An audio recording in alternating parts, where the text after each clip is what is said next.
Bonjour, merci Jean-Marie et surtout merci beaucoup à Pierre, Pierre Caille d'être présent parmi nous. On est très très content que vous puissiez être là parce que je crois que vos réflexions vont pouvoir éclairer un petit peu les questions qu'on se pose au GREP cette année 2023. Donc merci beaucoup Pierre d'être parmi nous. Je ne vais pas vous présenter très longtemps, vous le ferez en complément si vous voulez. Vous êtes un grand savant des questions d'architecture, je crois, sur les questions d'architecture, mais ce n'est pas de ça que vous allez nous parler aujourd'hui. Vous êtes aussi directeur de recherche au CNRS et à l'ENS également, vous animez un séminaire que je suis de temps en temps. Je vous remercie de m'y inviter, c'est très intéressant. Moi, je vous ai connu, la première fois que j'ai entendu parler de vous, c'est au travers de ce livre Critique de la destruction créatrice, qui est vraiment un très, très bon bouquin. J'étais justement en train d'écrire quelque chose là-dessus en l'an 2015. Quand j'ai découvert ça, ça fait partie des bouquins qui m'ont beaucoup éclairé.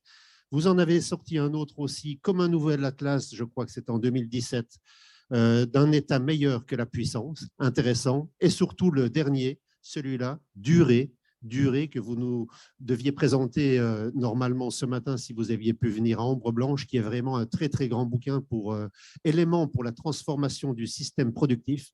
C'est vraiment très, très intéressant. Durée, comment faire pour recréer de la durée dans un présent qui est de plus en plus court. C'est vraiment un livre, je trouve, moi, fondamental pour les gens qui s'interrogent sur qu'est-ce qu'un développement qui pourrait être durable. Voilà. Mais je ne vais pas en parler beaucoup plus. Je vais vous donner rapidement la parole. Je crois pouvoir dire que vous monopolisez, vous utilisez vos connaissances en matière d'architecture, mais surtout aussi de technique, de technologie et d'économie pour travailler autour de la question de la longue durée. C'est ça, je crois, qui est votre originalité. Mais aujourd'hui, vous allez nous parler de quelque chose de nouveau et je suis bien curieux de savoir ce que vous allez pouvoir nous dire à ce sujet. C'est sur la sobriété. Je vous ai entendu expliquer qu'on parle de ce mot à tort et à travers dans les médias aujourd'hui sans vraiment réfléchir sur ce que veut dire la sobriété. Et je crois que vous avez préparé votre propos à ce sujet pour nous dire un petit peu ce que les anciens pouvaient entendre autour de ce thème. Et je vous passe tout de suite la parole. Oui, merci Jean-François de votre aimable présentation. Je regrette de ne pouvoir vous parler qu'à distance, mais malheureusement, mon corps m'a trahi, l'esprit reste lucide, donc je crois que je vais pouvoir vous parler. J'aurais aimé être parmi vous, vous saluer. J'aurais aimé aussi, Jean-François, rappeler mon amour de l'architecture. J'aurais aimé aussi visiter l'Observatoire de Toulouse. Et je suis heureux de voir combien le GREP est bien installé. C'est à mes yeux très important pour la vie d'une institution d'avoir un bâtiment digne de sa mission. Alors effectivement, j'avais préparé pour Toulouse quelque chose d'un peu inédit dans mes recherches et qui annonce sans doute des travaux postérieurs. C'est devenu un thème qui a retenu mon attention. Alors au départ, comme c'est souvent le cas dans ma façon de faire, je suis un peu énervé par l'usage que certains font des mots, comme si ces mots n'avaient pas de poids, comme si c'était des gadgets, comme s'il n'y avait pas une profondeur, ou comme si ces mots ne portaient pas des traditions de pensée. La notion de sobriété fait partie de ces mots. Et je me suis intéressé à cette notion à l'occasion d'une discussion, pour ne pas dire d'une dispute, que j'ai eue dans le cadre d'un des conseils scientifiques auxquels j'assiste, le conseil scientifique d'un opérateur assez important d'infrastructures énergétiques, qui était en train de rédiger son rapport, un rapport de prospective important sur l'avenir de l'électricité, et où le terme de sobriété servait un peu de deux ex machina pour régler tous les problèmes de la filière électrique qu'on découvre aujourd'hui, non sans effarement. Bon. Donc, j'avais trouvé que l'utilisation de ce terme par mes partenaires servait véritablement à dissimuler les véritables problèmes. Et donc, j'ai commencé à écrire une note à cet égard pour remettre un peu les choses à l'endroit. Et c'est cette note adressée à des énergéticiens, des électriciens, que j'ai développé Et aujourd'hui, je vous soumets le résultat de ce petit travail de réflexion qui est en quelque sorte un essai de définition d'une notion pour que cette notion qui est importante, hein, ne soit pas dévoyée et puisse être véritablement opératoire dans la transformation du système productif que nous appelons tous de nos voeux. Alors c'est vrai que depuis la crise énergétique née de la guerre d'Ukraine, la sobriété est dans toutes les bouches. Mais le terme ne dépasse jamais en réalité, dans le débat actuel, le niveau de ce qu'on appelait à l'époque du président Giscard d'Estaing la lutte anti-gaspi. Voilà. Alors ça, c'était plus simple, hein. Évidemment que la notion était bon, plus triviale et disait ce qu'elle avait à dire. Hein, c'était le terme qu'on a utilisé au moment des crises pétrolières des années 1970. Et jamais l'expression de nécessité-vertu n'a été aussi justifiée. La notion de sobriété, si on la prend au sérieux, est assurément plus exigeante et plus globale que la simple lutte anti-gaspi. La lutte anti-gaspi, c'est simple, hein, il suffit de moins consommer d'énergie sans que cela implique aucunement la transformation du système productif.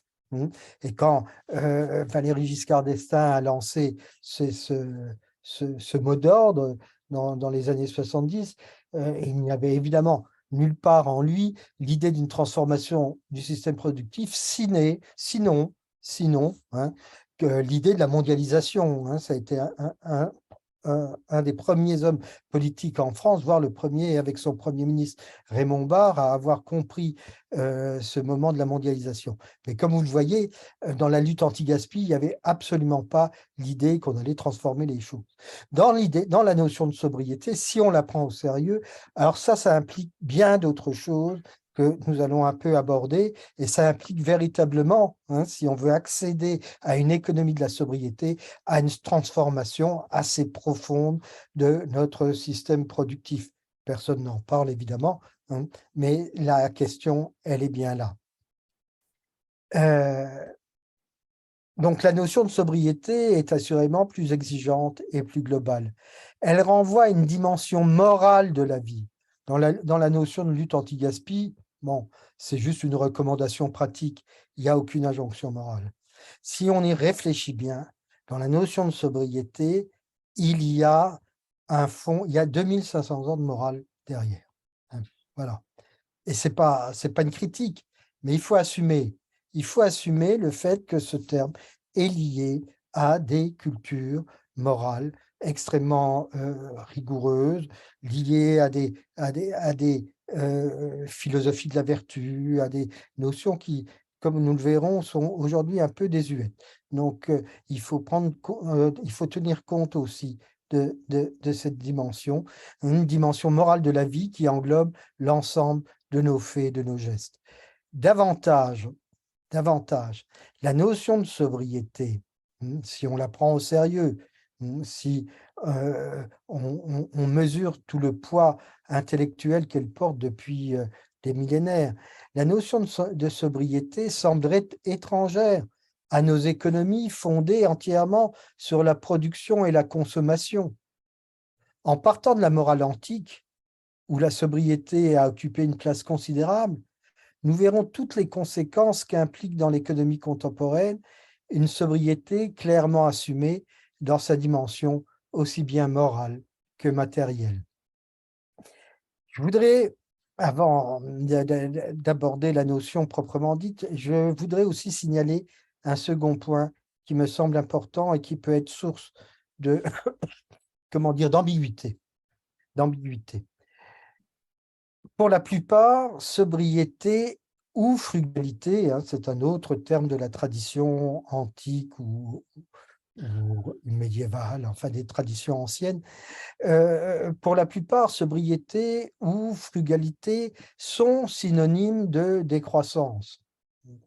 Effectivement, ce qui sans doute peut apparaître problématique et dissuasif pour certains. D'où l'usage un peu insignifiant que l'on fait de ce terme, hein, sans trop poser les conséquences, hein, d'une sobriété prise dans toute la rigueur du terme. Alors, moi, je ne suis pas un partisan de la décroissance, je ne suis pas un partisan de la croissance non plus. Je considère qu'il est plus important d'échapper à l'opposition croissance-décroissance. Et je vais m'expliquer pourquoi. Et ça me semble tout de même un point important pour éviter les luttes de chiffonniers sur cette question. Pourquoi? Parce que qu'est-ce que la croissance?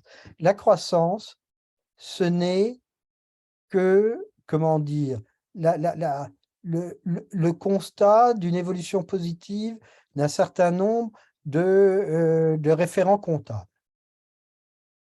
Donc, la croissance vérifie un système comptable. Et les questions de comptabilité nationale, à mes yeux, sont des questions décisives. Autrement dit, on ne compte ce qu'on veut bien compter. Et à partir du moment où on modifie la comptabilité, où on modifie ce qu'on considère devant être compté, alors évidemment la croissance perd son sens, ou c'est une autre croissance. Voilà. Voilà. Donc, dans ces conditions, et comme vous le savez, il y a beaucoup de réflexions aujourd'hui et je suis très favorable à ces démarches, ce qu'on appelle les accounting studies, les études de comptabilité. Il y a beaucoup de réflexions sur la modification du système de comptabilité en mesure véritablement d'estimer un système économique, un système productif véritablement durable. On en est loin aujourd'hui. Nos systèmes de comptabilité sont issus d'un certain nombre de réformes comptables des années 90-2000 qui elles-mêmes actent les transformations du système capitaliste depuis les années 80. Il faut évidemment modifier les choses. Si on ne les modifie pas, la notion de croissance n'a aucun sens. Voilà. Donc, ou le sens que lui donne le système de comptabilité qu'on a choisi. Voilà ce que je voulais dire sur les notions de croissance. Donc, la décroissance, ce n'est rien d'autre que faire moins dans un système de comptabilité donné, alors qu'il faut changer le système de comptabilité. Et si le système de comptabilité compte mieux ou compte des choses qui permettent la transformation du système productif en vue d'un développement durable, alors on aura une croissance, une nouvelle croissance qui comptera d'autres choses. Voilà ce à quoi il faut, à mes yeux, aspirer. Donc, si on considère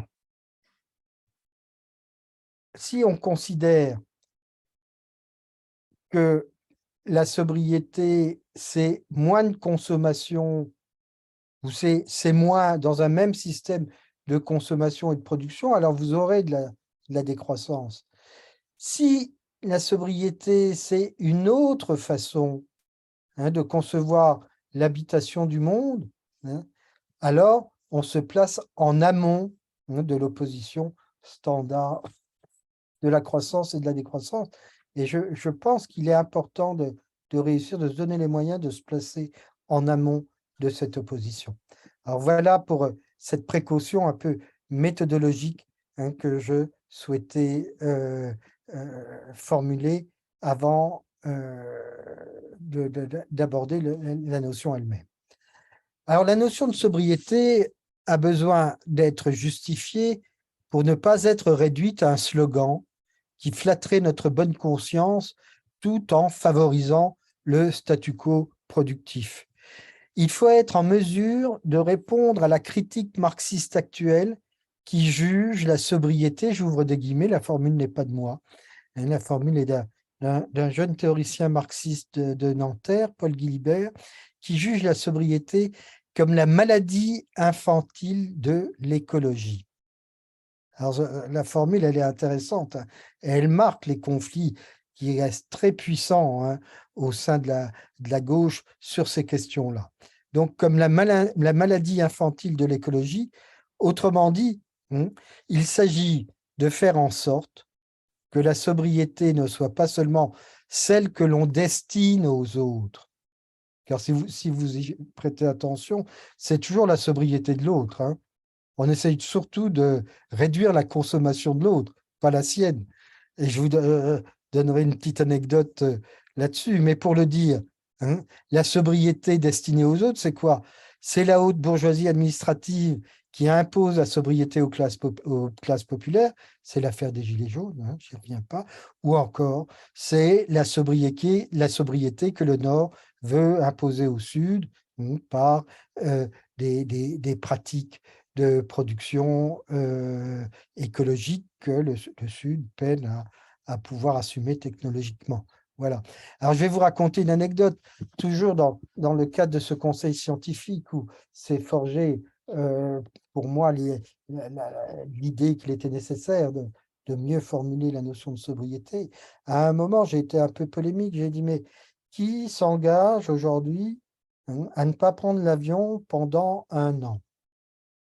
Alors, il y avait des gens qui étaient en fait des jet-setters professionnels, des professeurs ou des industriels.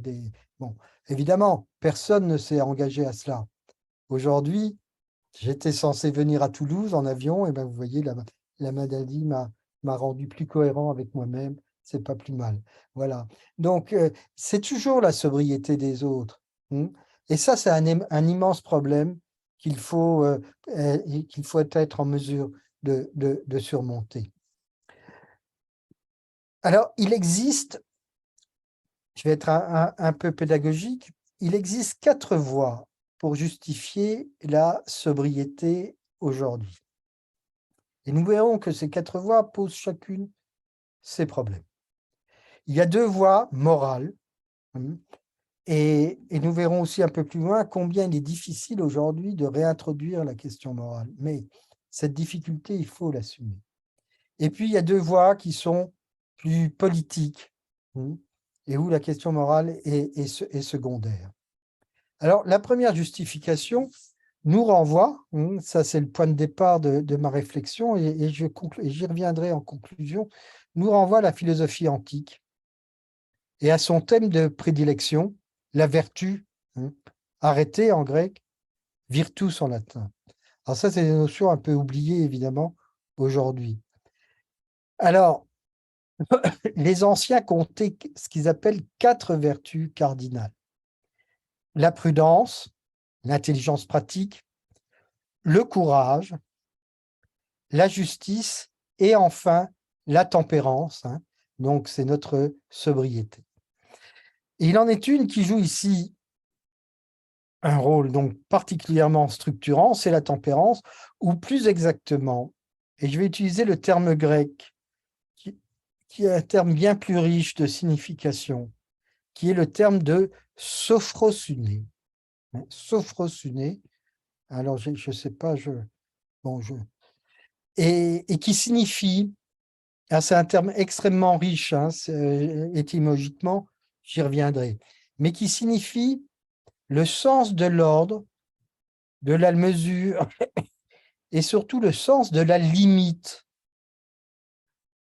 que traduit la fameuse formule, là je vais enfoncer des portes ouvertes, des choses très connues de la culture grecque, que traduit la fameuse formule Médenagan, rien de trop, qui est si caractéristique de ce type de morale, et qui s'oppose à ce que les tragiques grecs appellent l'hubris.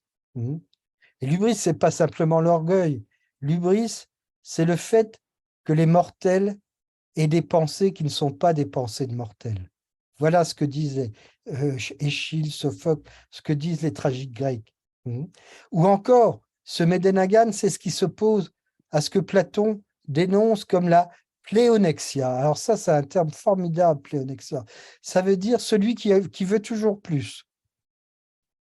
Voilà, pléonexia. Vous voyez, c'est des termes, alors c'est des termes savants parce qu'ils sont en grec, mais quand on les traduit, c'est des termes extrêmement simples et qui disent des choses, des passions vraiment fondamentales de l'humanité. Eh bien, pléonexia, vouloir toujours plus. Eh bien, cette passion qui est vieille comme le monde, elle n'a pas disparu malgré les transformations anthropologiques que le monde connaît depuis des siècles et des siècles. Voilà. Platon, dans le Cratyle, donne une étymologie particulièrement intéressante du terme de sophrosuné. Il dit, je vais continuer à parler grec quelques instants, mais ça vaut le coup. Il dit sophrosuné, ça signifie sotzein ten phronessin. Ça veut dire quoi, sotzein ten phronessin? Ça veut dire sauver l'intelligence pratique. Sauver l'intelligence pratique et son calcul d'utilité, son calcul qui adapte les moyens aux fins. Voilà. Et en particulier, sauver l'intelligence pratique de sa dérive anthropique, j'oserais même dire de sa pulsion de mort. Voilà le sens profond de la sophrosuné. Nous protéger de la pulsion de mort que l'hubris, le fait d'avoir des pensées non mortelles, ou que la pléonexia, le fait de vouloir toujours plus, entraîne avec elle. Alors, je continue sur cette traduction-là. En appeler à la vertu signifie, du point de vue moral, que chaque homme doit prendre soin de lui, selon une thématique bien décrite par Michel Foucault, prendre bien soin de lui, se construire, se parfaire soi-même pour atteindre à l'excellence.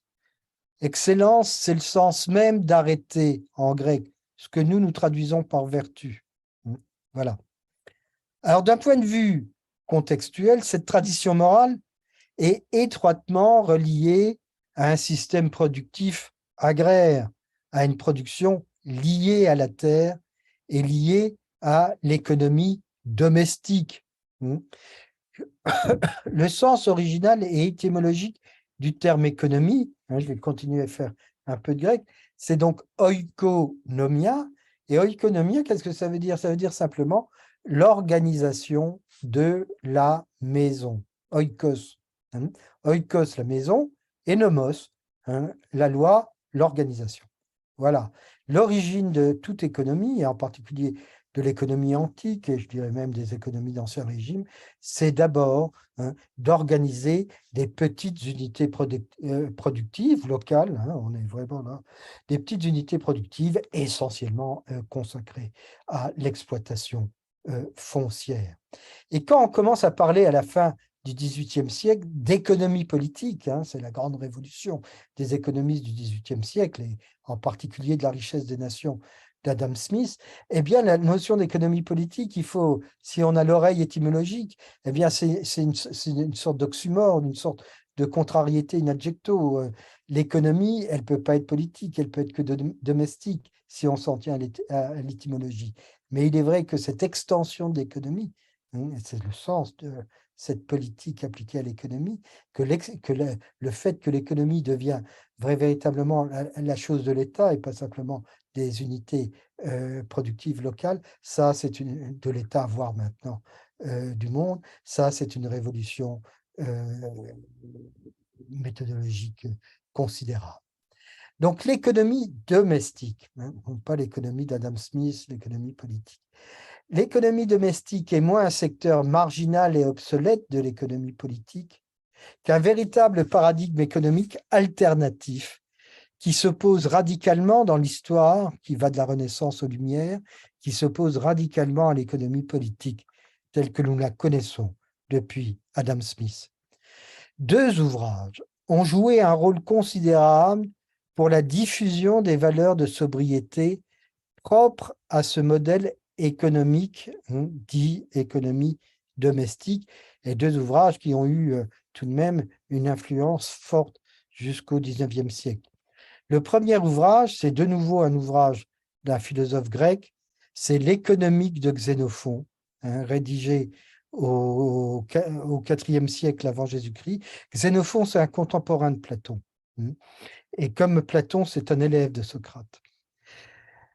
Puis, près de 20 siècles plus tard, l'un des textes les plus fameux de la littérature italienne de la Renaissance, le De Familia de Léon Battista Alberti, et en particulier le livre 3 de ce dialogue, sous-titré, ce livre 3, sous-titré lui aussi l'économique.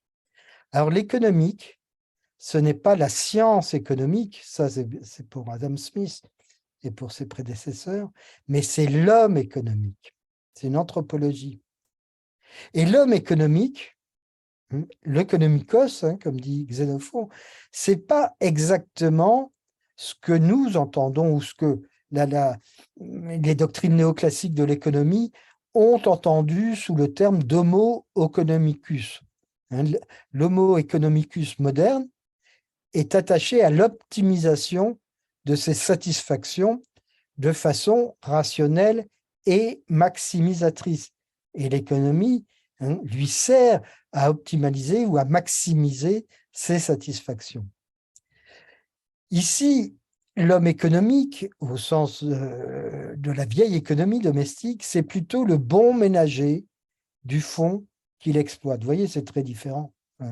C'est la raison pour laquelle ce type d'économie est effectivement surdéterminé par la morale, par la virtus, et non pas par les plaisirs comme l'homo economicus moderne. Et c'est aussi en quoi cette économie est nécessairement domestique et non pas politique. Une économie politique qui, depuis Mandeville et sa fable des abeilles, vous connaissez cette fable un peu paradoxale, l'idée c'est que les vices privés font la fortune publique. C'est une fable fondamentale parce qu'elle fonde ce qu'on appelle la neutralité axiologique du champ économique. Autrement dit, il n'y a pas besoin de morale pour qu'il y ait de la richesse. Bon. Aujourd'hui, cette fable, ce paradoxe devient extrêmement problématique. J'y reviendrai. Effectivement, cette fable repose, quant à elle, sur un relativisme et un relativisme axiologique, une indifférenciation morale. Et cette neutralité axiologique, eh bien, c'est le fondement des sociétés de marché, et en particulier des sociétés de marché contemporaines. Alors, dans ces conditions, comment imposer une morale de la sobriété dans des sociétés de marché qui sont nécessairement neutres axiologiquement pour fonctionner? Voilà une difficulté que personne qui parle de sobriété n'a véritablement traité. Alors, la vertu des anciens n'est pas la seule morale en mesure de justifier la sobriété.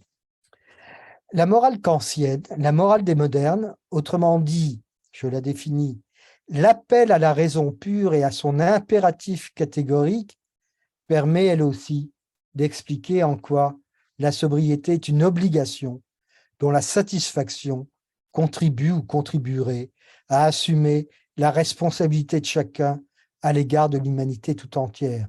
Et à ce titre, la morale des modernes, une morale extrêmement exigeante, est finalement beaucoup plus rigoureuse et serait beaucoup plus efficace si nous l'appliquions à la sobriété. Il s'agit effectivement, je me répète, dans cette morale d'assumer sa responsabilité à l'égard de l'humanité tout entière et non pas simplement d'assumer sa responsabilité à l'égard de sa propre perfection, de sa propre excellence, comme dans la morale des anciens. Vous voyez, c'est une morale beaucoup plus haute, la morale kantienne, c'est une morale universelle et c'est une morale qui, d'une certaine façon, se substitue au point de vue de Dieu. Sous cette forme, la morale des modernes apparaît plus rigoureuse et donc est plus exigeante que celle des anciens.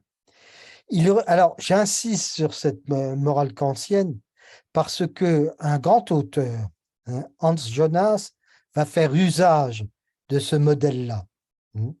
Et de fait, il revient à Jonas dans le principe responsabilité, un texte important de 1979, d'avoir mis la sobriété au cœur du nouvel impératif catégorique de notre temps, au nom de notre responsabilité à l'égard de l'humanité tout entière. Et ce qui veut dire, ça Kant ne l'avait pas vu, mais ça c'est vraiment une interprétation très forte de Jonas. Ça veut dire, si nous avons une responsabilité à l'égard de l'humanité tout entière, c'est que nous avons aussi et surtout une responsabilité à l'égard des générations futures.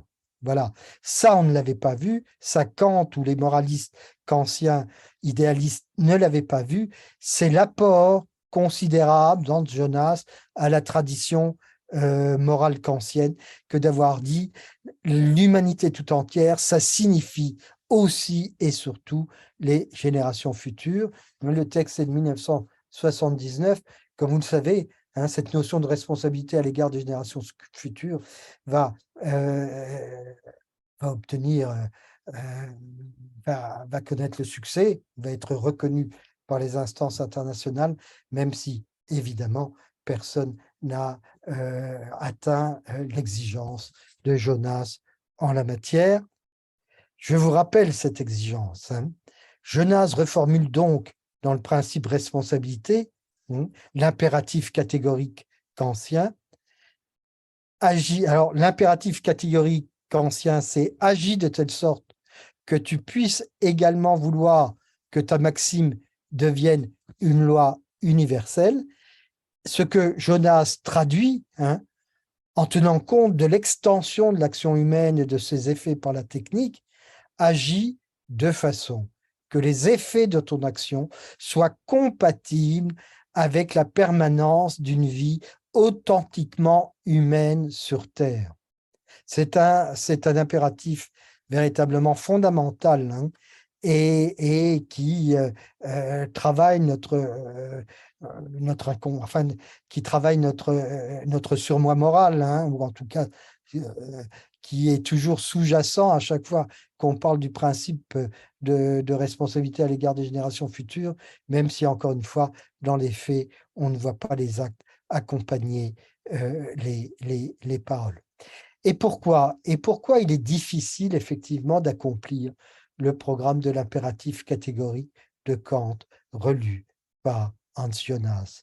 C'est parce que Jonas rencontre la même difficulté que Kant, une difficulté qui conduira le kantisme à Fichte, c'est-à-dire à l'apôtre du nationalisme allemand, puis de Fichte à Giovanni Gentile, qui, peu le savent, mais qui est vraiment un philosophe et un théoricien important et qui a joué un rôle considérable dans la constitution de la doctrine fasciste.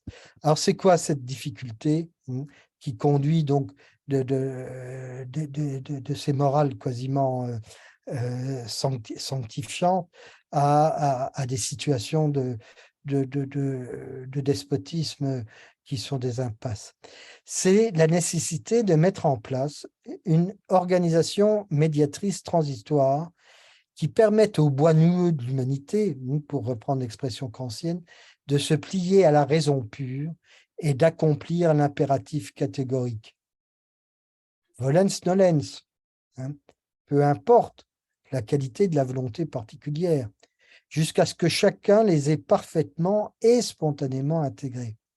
Cette épineuse médiation nous conduit à la dimension proprement sociopolitique des justifications de la sobriété qui caractérisent notre temps. Et donc, j'en viens au troisième point, c'est-à-dire que pour conduire une véritable politique de la sobriété, ne faut-il pas en passer par des États extrêmement autoritaires? C'est la thèse de Jonas. Je continue avec Hans Jonas. Et là, j'aborde le volet politique de Jonas, et non pas le volet philosophique.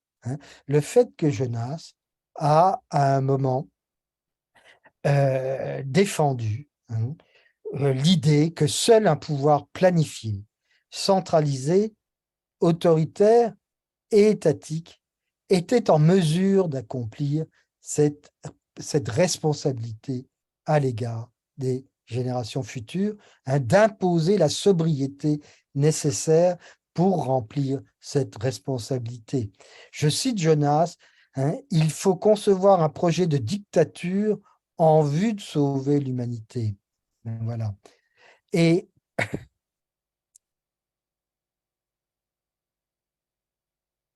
et il continue, seule une dictature est en mesure d'imposer une transformation de nos pratiques en vue d'une vie ascétique, mode de vie nécessaire à ses yeux pour accomplir notre responsabilité à l'égard des générations futures. Il prend pour exemple l'Union soviétique et la Chine, où à ses yeux le mélange de dirigisme et de communisme lui semble parfaitement adapté à cette fin. Jonas jugeait à ce moment-là, on est dans les années 80, début des années 80, jugeait que l'économie dirigiste socialiste était mieux à même de maîtriser, je le cite, mieux à même de maîtriser les problèmes du fait qu'elle avait la force de contrôler le niveau de satisfaction des besoins de ces populations, et je continue à le citer, et de les opprimer durement, et qu'elle savait par conséquent se montrer plus économe. Jonas prendra conscience à la suite de Tchernobyl, en 1986, puis à la suite de la chute du mur de Berlin, que ce genre de pouvoir s'est essentiellement mis au service d'un modèle hyper-productiviste de société extrêmement destructeur pour l'environnement. Il laisse néanmoins percer dans ses derniers entretiens l'expression d'une certaine nostalgie pour ce modèle autoritaire, le regret face à son échec, un modèle seul capable à ses yeux d'imposer la sobriété aux sociétés de consommation de son temps. Et donc une question est posée, comment peut-on imposer la sobriété de façon démocratique et consensuelle, en évitant le travers que j'évoquais au début de ma conférence, la sobriété, c'est pour les autres. Alors, effectivement, il existe une autre façon d'imposer la sobriété sans en passer par les régimes autoritaires qu'évoque Hans Jonas. Le marché peut être aussi une façon d'imposer la sobriété, et je crois que là, je touche des points qui sont extrêmement actuels, et je vais aborder effectivement cette dimension. Le marché, pourtant conçu pour la croissance et pour l'abondance, peut lui aussi contraindre à la sobriété au moyen du système des prix lorsque nous entrons, comme c'est le cas aujourd'hui, en stagflation. La hausse des prix de l'énergie entraîne nécessairement une diminution de la consommation de chauffage de la part des populations les moins riches. Et de même, l'évolution de la production d'automobiles qui redeviennent des biens de luxe. Donc, l'explosion des prix, l'inflation ou la stagflation va modifier les comportements à la fois de nos mobilités en direction d'un usage plus collectif et aussi de nos comportements en matière de consommation énergétique. Il me semble difficile de ne pas placer la situation que nous connaissons sous le signe de la décroissance. Regardez la hausse des taux. La hausse des taux, elle est un peu, je dirais que c'est un peu le réflexe de Pavlov, puisque l'inflation actuelle, elle n'a pas exactement les mêmes causes que d'autres moments d'inflation dans l'histoire de l'économie du XXe siècle. L'inflation actuelle, elle est due essentiellement à la désorganisation des filières de production et de distribution. Cette désorganisation elle-même est sans doute le résultat à la fois de la crise sanitaire qui a profondément désorganisé l'atelier chinois et aussi évidemment de la guerre en Ukraine. La hausse des taux ne peut en réalité qu'accentuer la désorganisation des filières de production et de distribution. Elle ne peut qu'accentuer le processus que nous connaissons. Simplement, les banques centrales ne connaissent pas d'autres instruments pour casser l'inflation. Et pour les banques centrales, casser l'inflation est plus important que la croissance pour une raison simple, c'est que aux yeux des banques centrales, l'inflation, ou plus exactement la stabilité des prix, c'est la condition de l'allocation optimale des facteurs de production. Voilà. Donc on va connaître tout de même quelques années d'inflation, tout simplement pour que le modèle idéal de marché soit de nouveau reconnu valide, ce qui me laisse pour l'heure un peu songeur. Ajoutons simplement que l'inflation, qui effectivement impose la sobriété, renforce l'inégalité entre les populations condamnées à la sobriété et celles qui ont gardé ou qui gardent les moyens de consommer sans restriction.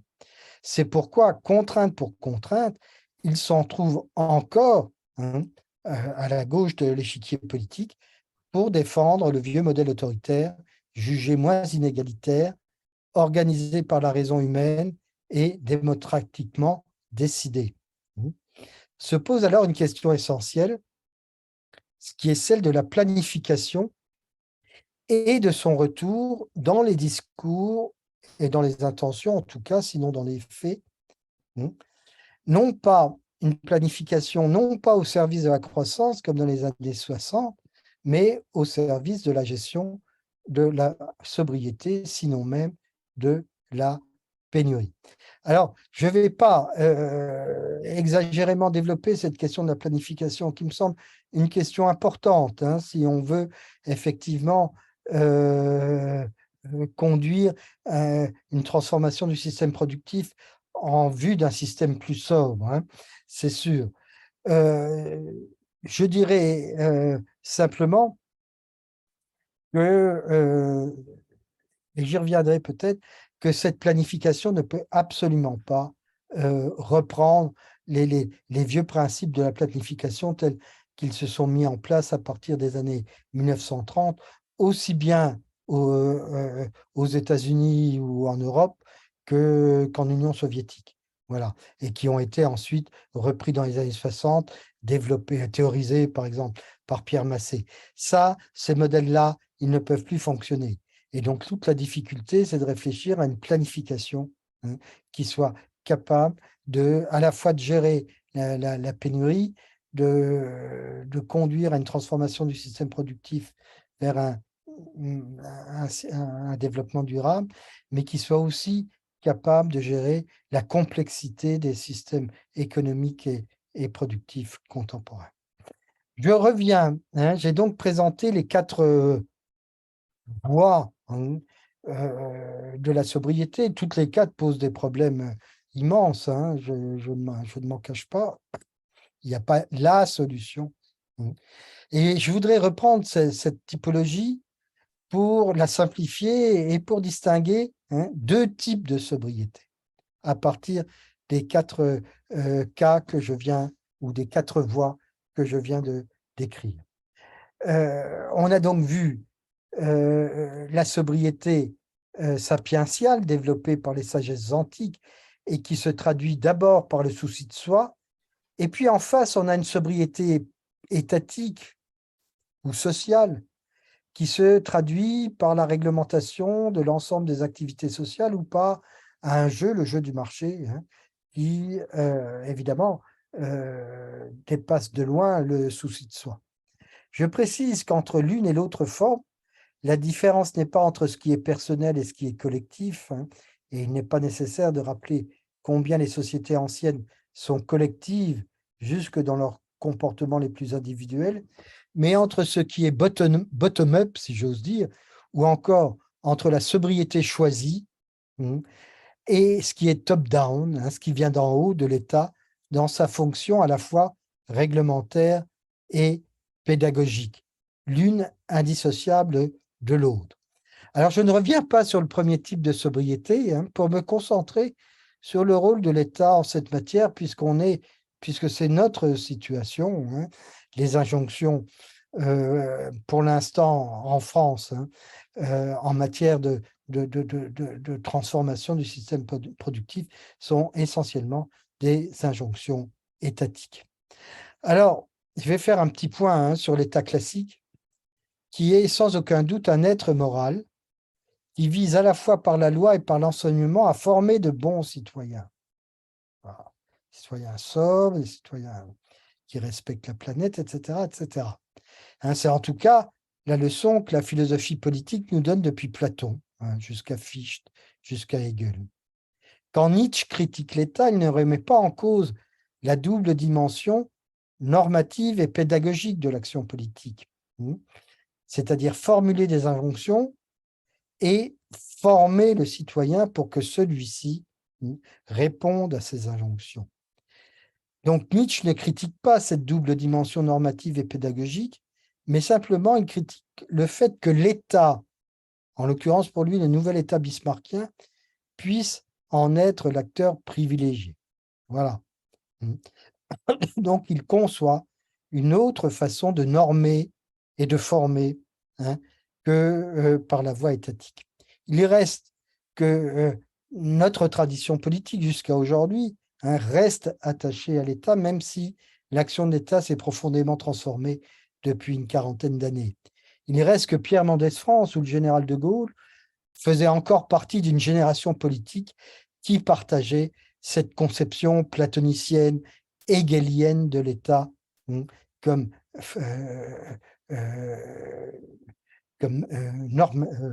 normatif et comme pédagogue.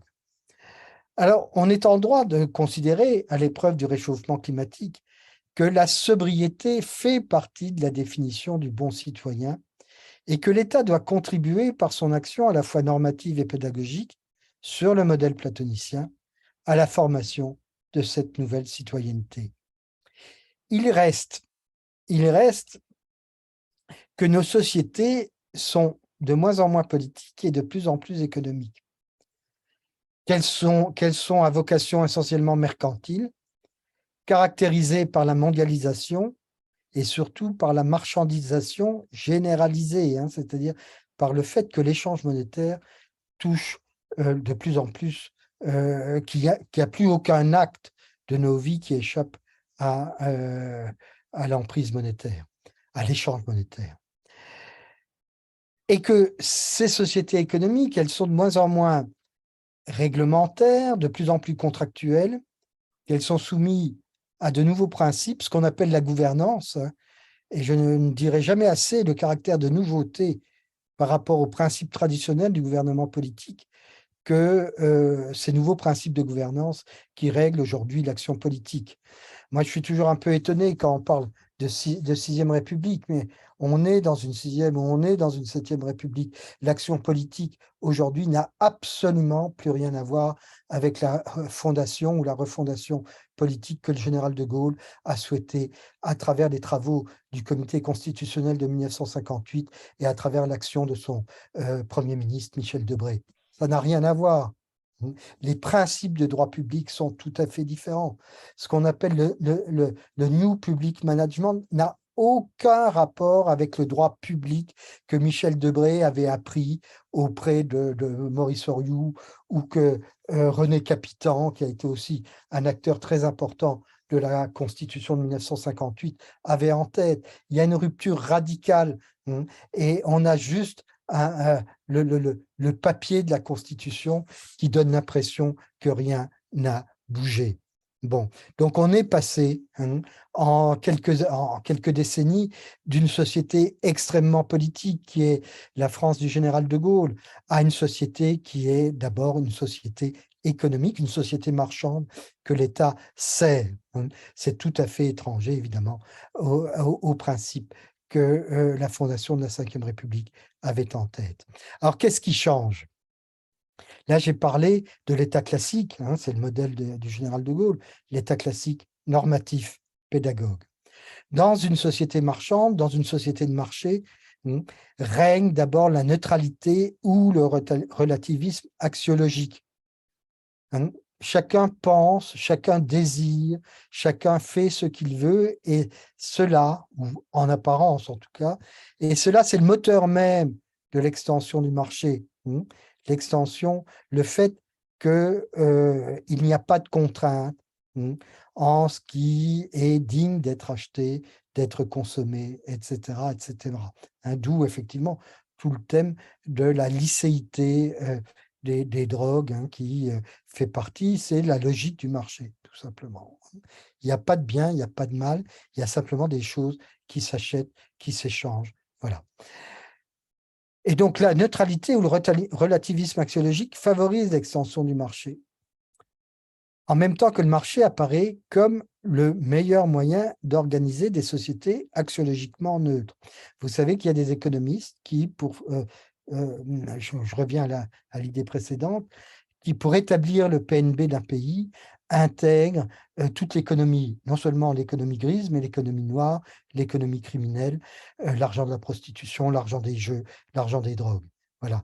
Et pour un économiste, c'est normal parce que ce qui l'intéresse, c'est la réalité des masses financières qui circulent et c'est la réalité de la production, de la production factuelle qui engendre ces masses monétaires.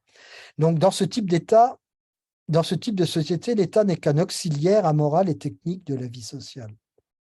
La question de la sobriété souligne donc une contradiction forte aujourd'hui entre l'être des sociétés et puis leur devoir-être. Quand on fait des études sur, je pense au rapport de RTE sur les scénarios énergétiques à 2050, RTE a fait une étude très développée de marketing qualitatif auprès des opérateurs, des énergéticiens, sur ce que signifiait pour eux la sobriété. Et jamais la notion morale de sobriété n'est intervenue dans ce recueil de sentiments, hein, dans ce recueil d'opinions parmi les acteurs du marché énergétique. Et de fait, c'était véritablement, bon, alors je dirais c'était un peu de la bonne conscience morale, mais une bonne conscience morale qui ne se pose aucune question morale, et c'est peut-être encore la meilleure façon d'avoir bonne conscience. Il ne saurait, en tout cas, se poser la question de la sobriété d'un point de vue moral, c'est impossible dans le cadre d'une société de marché, d'une société axiologiquement neutre. Il reste que la dimension morale de la sobriété et plus généralement des changements de comportement que commande le respect de l'environnement est très présente dans nos sociétés. Le végétarisme ou la défense de la cause animale plongent leurs racines dans les vieilles sagesses antiques, dans le pythagorisme, etc., etc. Nombre d'acteurs de la transition agricole partagent les valeurs des vieux agronomes romains. C'est le cas de la ferme du Bec-et-Loing, du couple de Gruyter, qui est un peu un couple emblématique, pionnier dans la permaculture en France. Voilà. Il apparaît, et il n'est pas jusqu'au président de la République qui, à l'occasion de la crise sanitaire, rappelait la primauté des devoirs du citoyen sur ses droits. Alors, vraiment, rappel du vieil État classique, impliquant la restauration de la dimension normative et pédagogique de l'État dans sa forme la plus traditionnelle, même si je dois avouer que je peine à en comprendre les fondements doctrinaux dans le discours du président de la République. Mais ça, c'est autre chose. Bref, il apparaît, et j'arrive au bout de ma réflexion, il apparaît ainsi qu'on ne saurait donner une assise ferme à la sobriété si on ne procède pas à des modifications profondes des principes politiques, voire économiques aujourd'hui en vigueur. Car même l'économie environnementale, aussi attentive soit-elle à cette dimension, vise plutôt, en intégrant à ses calculs les externalités, vise plutôt la vérité des prix que la réduction de la consommation. L'économie environnementale, elle est en fait au service d'une expansion des lois du marché pour équilibrer la consommation. C'est pourquoi il me semble important, avant même de parler de sobriété, de s'attacher à l'étude de ces conditions de possibilité et des instruments de sa réalisation, conditions aussi bien économiques, réglementaires et techniques que morales, en essayant de penser l'optimum de consommation autant du côté de l'offre, c'est-à-dire de la consommation productive, que de la demande, c'est-à-dire de la consommation personnelle. Et il me semble là encore que la planification est une notion, je me répète, qui mérite d'être examinée dans ce cadre nouveau pour elle d'une société décentralisée et mondialisée. Alors, je vais conclure sur la question de la neutralité axiologique, qui me semble aujourd'hui une impasse. Pour qu'il y ait de la sobriété, il faut de la vertu. C'est ce que les anciens nous ont appris. Ce que précisément notre système économique et productif rend impensable parce qu'il est fondé sur la neutralité axiologique. On ne peut pas fonder la sobriété si on ne dénonce pas l'horrible paradoxe de la fable des abeilles de Mandeville, selon laquelle les vices privés font le bonheur public, selon laquelle l'intempérance des êtres humains, la pléonexia, le fait de vouloir toujours plus, font la richesse des nations. C'est ça la grande idée morale du capitalisme du XVIIIe siècle et qui se poursuit au XXe siècle, ce qui rend la contrainte écologique désormais insoutenable. Et au demeurant, la neutralité axiologique du marché, elle est tellement intenable que, comme vous le voyez, nous sommes soumis à d'innombrables injonctions morales que dispense la presse ou la puissance publique. Il est en réalité impossible, même dans les sociétés de marchandes, de rester moralement neutre. Et je dirais que ces injonctions morales, ce qu'on appelle la bien-pensance, c'est la morale d'une société sans morale. Une société qui n'a pas les moyens de construire son ordre moral.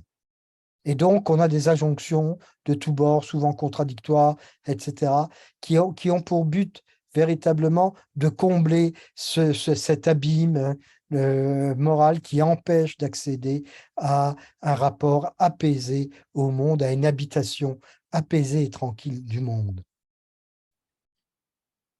Et alors, c'est pour ça que j'aime ce terme antique de sophrosyné, modération et sobriété. Et pas seulement modération des plaisirs ou de la consommation, c'est aussi modération de l'action, c'est le sens de la retenue, de la réserve, c'est le respect, c'est l'humilité, c'est la simplicité. Ce terme en grec dit tout cela. Il y a deux choses dans cette vertu grecque qui me semblent importantes et qui méritent d'être méditées. Le sens de la réserve, de la retenue, de la modération dans ses actions aussi bien que dans ses plaisirs est très fortement lié au sens du temps. Et on retrouve là les problèmes de planification. Planifier aujourd'hui, c'est non pas se projeter, imaginer des scénarios à 30 ans, mais c'est d'abord avoir le sens du temps. Et c'est quoi le sens du temps? Eh bien, toujours pour en rester dans cette tradition morale, le sens du temps, c'est deux choses. C'est d'abord le taxia, je continue à parler grec, c'est le sens de l'ordre. Mais en grec, il y a plein de mots qui signifient l'ordre. C'était vraiment une question importante. Le sens de l'ordre, c'est exactement le sens de la taxis. Et taxis, c'est l'ordre de succession. Et en l'occurrence, l'ordre de succession de nos actes. Savoir ce qu'il faut faire à un moment donné et ce qu'il faut faire ensuite. Savoir faire les choses dans l'ordre. Mettre de l'ordre dans ce que je fais parce que je les fais les unes après les autres, ordonner nos actes de manière chronologique et réglée. Mais ça, ce n'est pas suffisant pour avoir le sens du temps.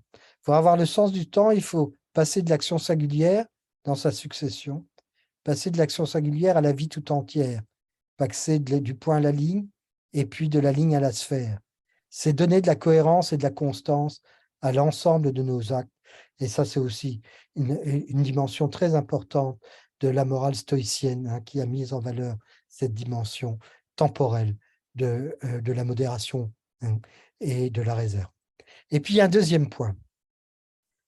Je reviens à l'étymologie du terme sophrosyné. Sophrosyné, ça veut dire l'esprit sauve, l'esprit saint, ou mieux encore, l'esprit sauve.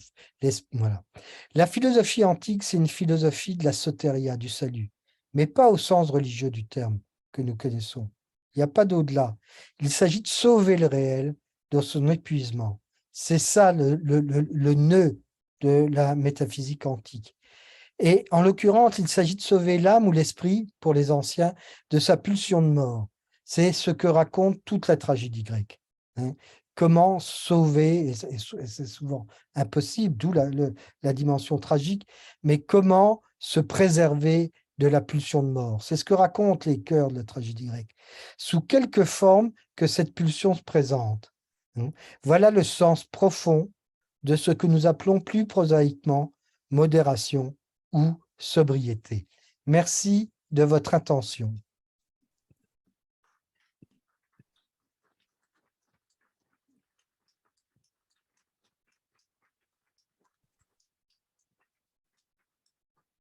Ah, merci beaucoup Pierre, merci beaucoup. Bon, moi je ne vais pas vous poser de questions parce que je vous vois assez souvent, on va plutôt passer la parole à la salle.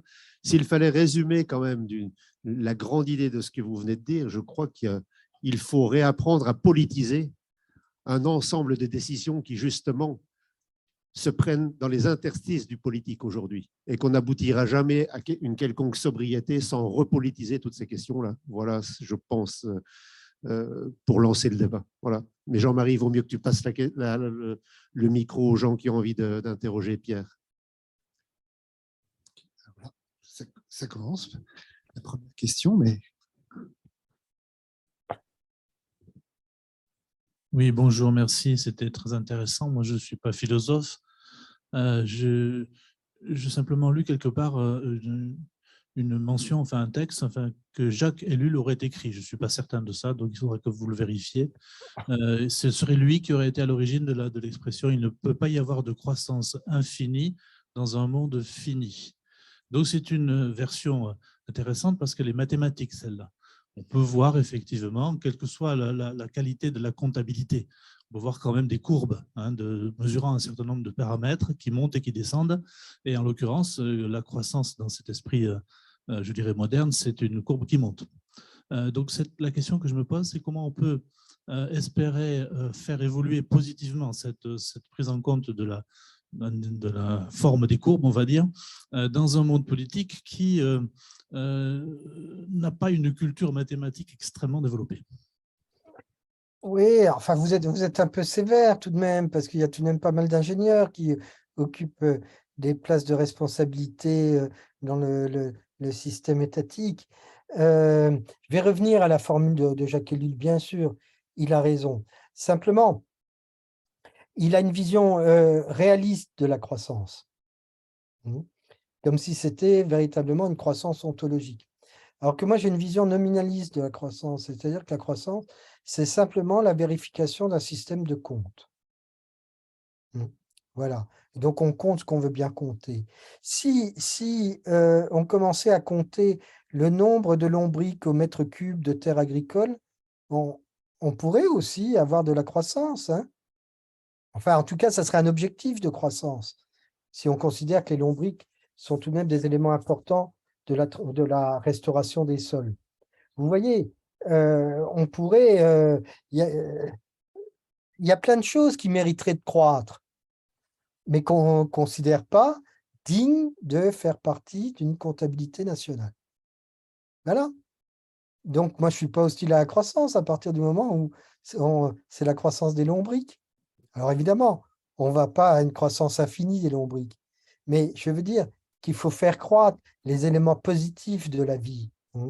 Et les comptabilités nationales, ça fait partie de leur neutralité, ne sont pas en mesure de faire la part entre ce qui est de l'ordre de la vie et de l'ordre de la pulsion de mort. C'est pour ça que j'aime bien cette notion grecque, parce que cette notion grecque, elle pose la question de la pulsion de mort dans nos actions. Et il est clair que l'exploitation prédatrice d'une grande partie, sur laquelle a reposé une grande partie de la croissance des années 50 jusqu'à nos jours, n'est pas totalement dénuée de pulsion de mort. La dévastation de l'Amazone, c'est de la pulsion de mort. Alors, de la pulsion de mort qui est évidemment aiguillonnée par le lucre, par le goût du gain, par la pléonexia, mais c'est tout de même de la liquidation. Voilà. Donc, il y a toute cette dimension-là qu'il est important de prendre en compte. Quant aux mathématiques, bon, effectivement, l'un des dangers des mathématiques, c'est son application à la gouvernance et c'est le risque d'automatisation des sociétés. Bon. Et l'automatisation ne peut que renforcer la neutralité axiologique, et donc la neutralisation au sens où on va se trouver totalement dans l'incapacité morale, au sens fort du terme, hein, puis je dirais psychique, hein, la force de l'esprit, dans l'incapacité dans l'absence de force de transformer le système productif, ou autrement dit, de laisser le système productif se transformer tout seul. Parce que quand je dis transformer le système productif, il n'y a rien d'utopique. De toute façon, il se transforme, le système productif. Bon, mais dans quel sens? Ça, c'est autre chose. Et donc, il faut se donner des outils, des moyens, pour que cette transformation soit au service de la vie, soit au service de la durée.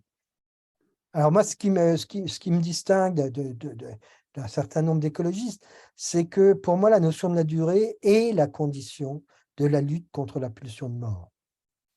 Hein, qu'on n'a pas directement accès à la vie comme ça. Ou autrement dit, que ce qu'on appelle Gaïa, ce n'est pas la solution. Il y a une médiation nécessairement, et qu'il faut trouver les moyens de cette médiation. Ou pour le dire encore autrement, à mes yeux, la niche écologique de l'être humain, ce n'est pas la terre, ce n'est pas l'eau, ce n'est pas l'air, c'est l'espace-temps, c'est notre rapport à l'espace et au temps qui médiatise notre rapport aux éléments, notre rapport à la terre, à l'eau, à l'atmosphère. Voilà. Alors, j'ai un peu répondu tous azimuts. Hein.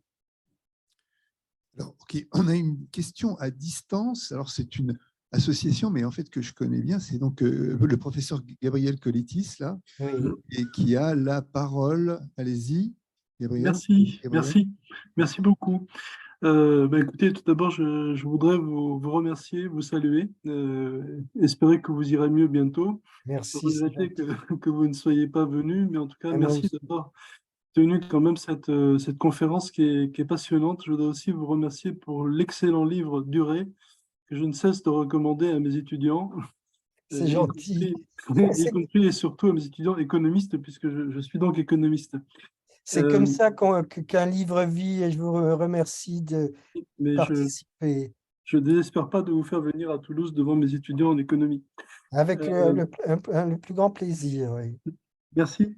Alors, je vais juste me faire l'avocat du diable, mais sincèrement. C'est-à-dire, vous avez dit tout à l'heure qu'il fallait repenser nos systèmes comptables, et je pense que vous avez parfaitement raison.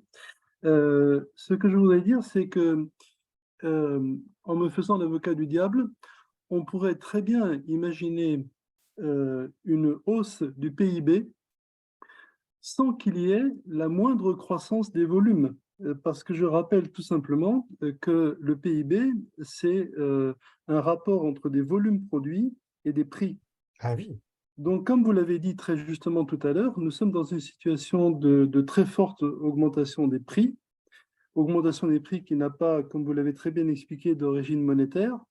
Donc, on pourrait parfaitement concevoir un PIB qui augmenterait avec des volumes tout à fait. qui seraient des volumes nécessairement en baisse. Et dans ce cas, je crois qu'on ne peut parler ni de croissance, puisque les volumes n'augmentent pas, ni de décroissance, puisque le PIB augmente. Mais il augmente en valeur et non pas en volume. Alors, est-ce qu'on ne peut pas justement se dire que pour ne pas jeter en quelque sorte le bébé avec l'eau du bain, de la même manière qu'on distingue inflation et hausse des prix, c'est pas la même chose. Il ne faut pas confondre augmentation du PIB et croissance économique, parce qu'on pourrait parfaitement avoir une hausse du PIB, je le répète, avec une diminution des volumes et avec une augmentation des valeurs. Ce qui est le cas, excusez-moi, ce qui est le cas de produits qui seraient des produits plus durables. Parce que des produits plus durables, ce sont des produits qui nécessairement ou vraisemblablement sont des produits plus intelligents, contiennent un travail qui est plus qualifié, à valeur plus élevée. Donc, il est vraisemblable que ces produits plus durables devraient avoir un prix qui serait plus élevé. Auquel cas, on aurait effectivement une hausse du PIB avec une diminution des volumes produits. Vous voyez, donc je ne cherche pas à défendre à tout prix le PIB, mais attention à ne pas le jeter avec l'eau du bain. Non, il ne s'agit pas de ça. Simplement, Là, vous soulignez certainement avec ce cas d'espèce vraiment la dimension nominaliste de la croissance. Voilà. Et vous soulignez aussi toute la difficulté d'y retrouver les siens, de retrouver ces chatons, finalement. Et donc, que toute cette comptabilité est le lieu véritablement de beaucoup de confusion. Alors, il faut y mettre de l'ordre d'un point de vue méthodologique. Ça, c'est très important, mais ce n'est pas suffisant non plus. C'est pas suffisant. Et donc, moi, je suis un amateur, hein, mais je me suis rendu compte que ces travaux étaient très importants, qu'il y avait un enjeu autour de ces questions de comptabilité. Je peux être très matter of fact. J'aime bien la dimension technique des choses, etc.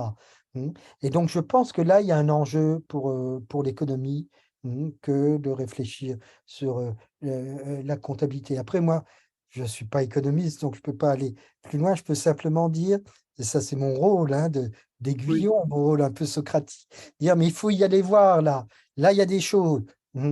Et en disant, mais c'est le risque des systèmes comptables, c'est le autarcie, c'est-à-dire le fait qu'ils finalement ils cherchent à se justifier eux-mêmes. Vous voyez, c'est ce que le philosophe peut voir. Après, et donc, donc c'est une critique comme ça, mais une critique positive. Il ne s'agit pas de jeter le bébé avec l'eau du bain. Il faut des comptabilités, mais il faut être très, effectivement, comme vous le dites, il faut être très critique, très précis sur ce qu'on compte, sur la vie réelle de l'économie et sur son apport aussi dans le mouvement de la transformation du système productif. Alors, il faudrait aussi distinguer, à la fois relier et distinguer système économique et système productif. Oui. Du point de vue, du point de vue réel, c'est à peu près la même chose, mais du point de vue rationnel ou du point de vue de la raison, ce n'est pas exactement la même chose. Et en tout cas, distinguer les deux systèmes, c'est d'un point de vue méthodologique, je crois, quelque chose de fécond. Oui. Voilà. Entièrement d'accord. Et je pense que la comptabilité, elle est à l'articulation de ces deux systèmes. Ou en tout cas, une bonne comptabilité, c'est une comptabilité qui est capable de penser cette articulation. Voilà. Et vous-même, avec l'exemple de ces biens durables que vous avez évoqué, vous l'avez signifié. Entièrement d'accord. Merci beaucoup. À bientôt. Merci. À bientôt. Merci. D'autres questions ici dans la salle? Ça arrive. Voilà. Claudine.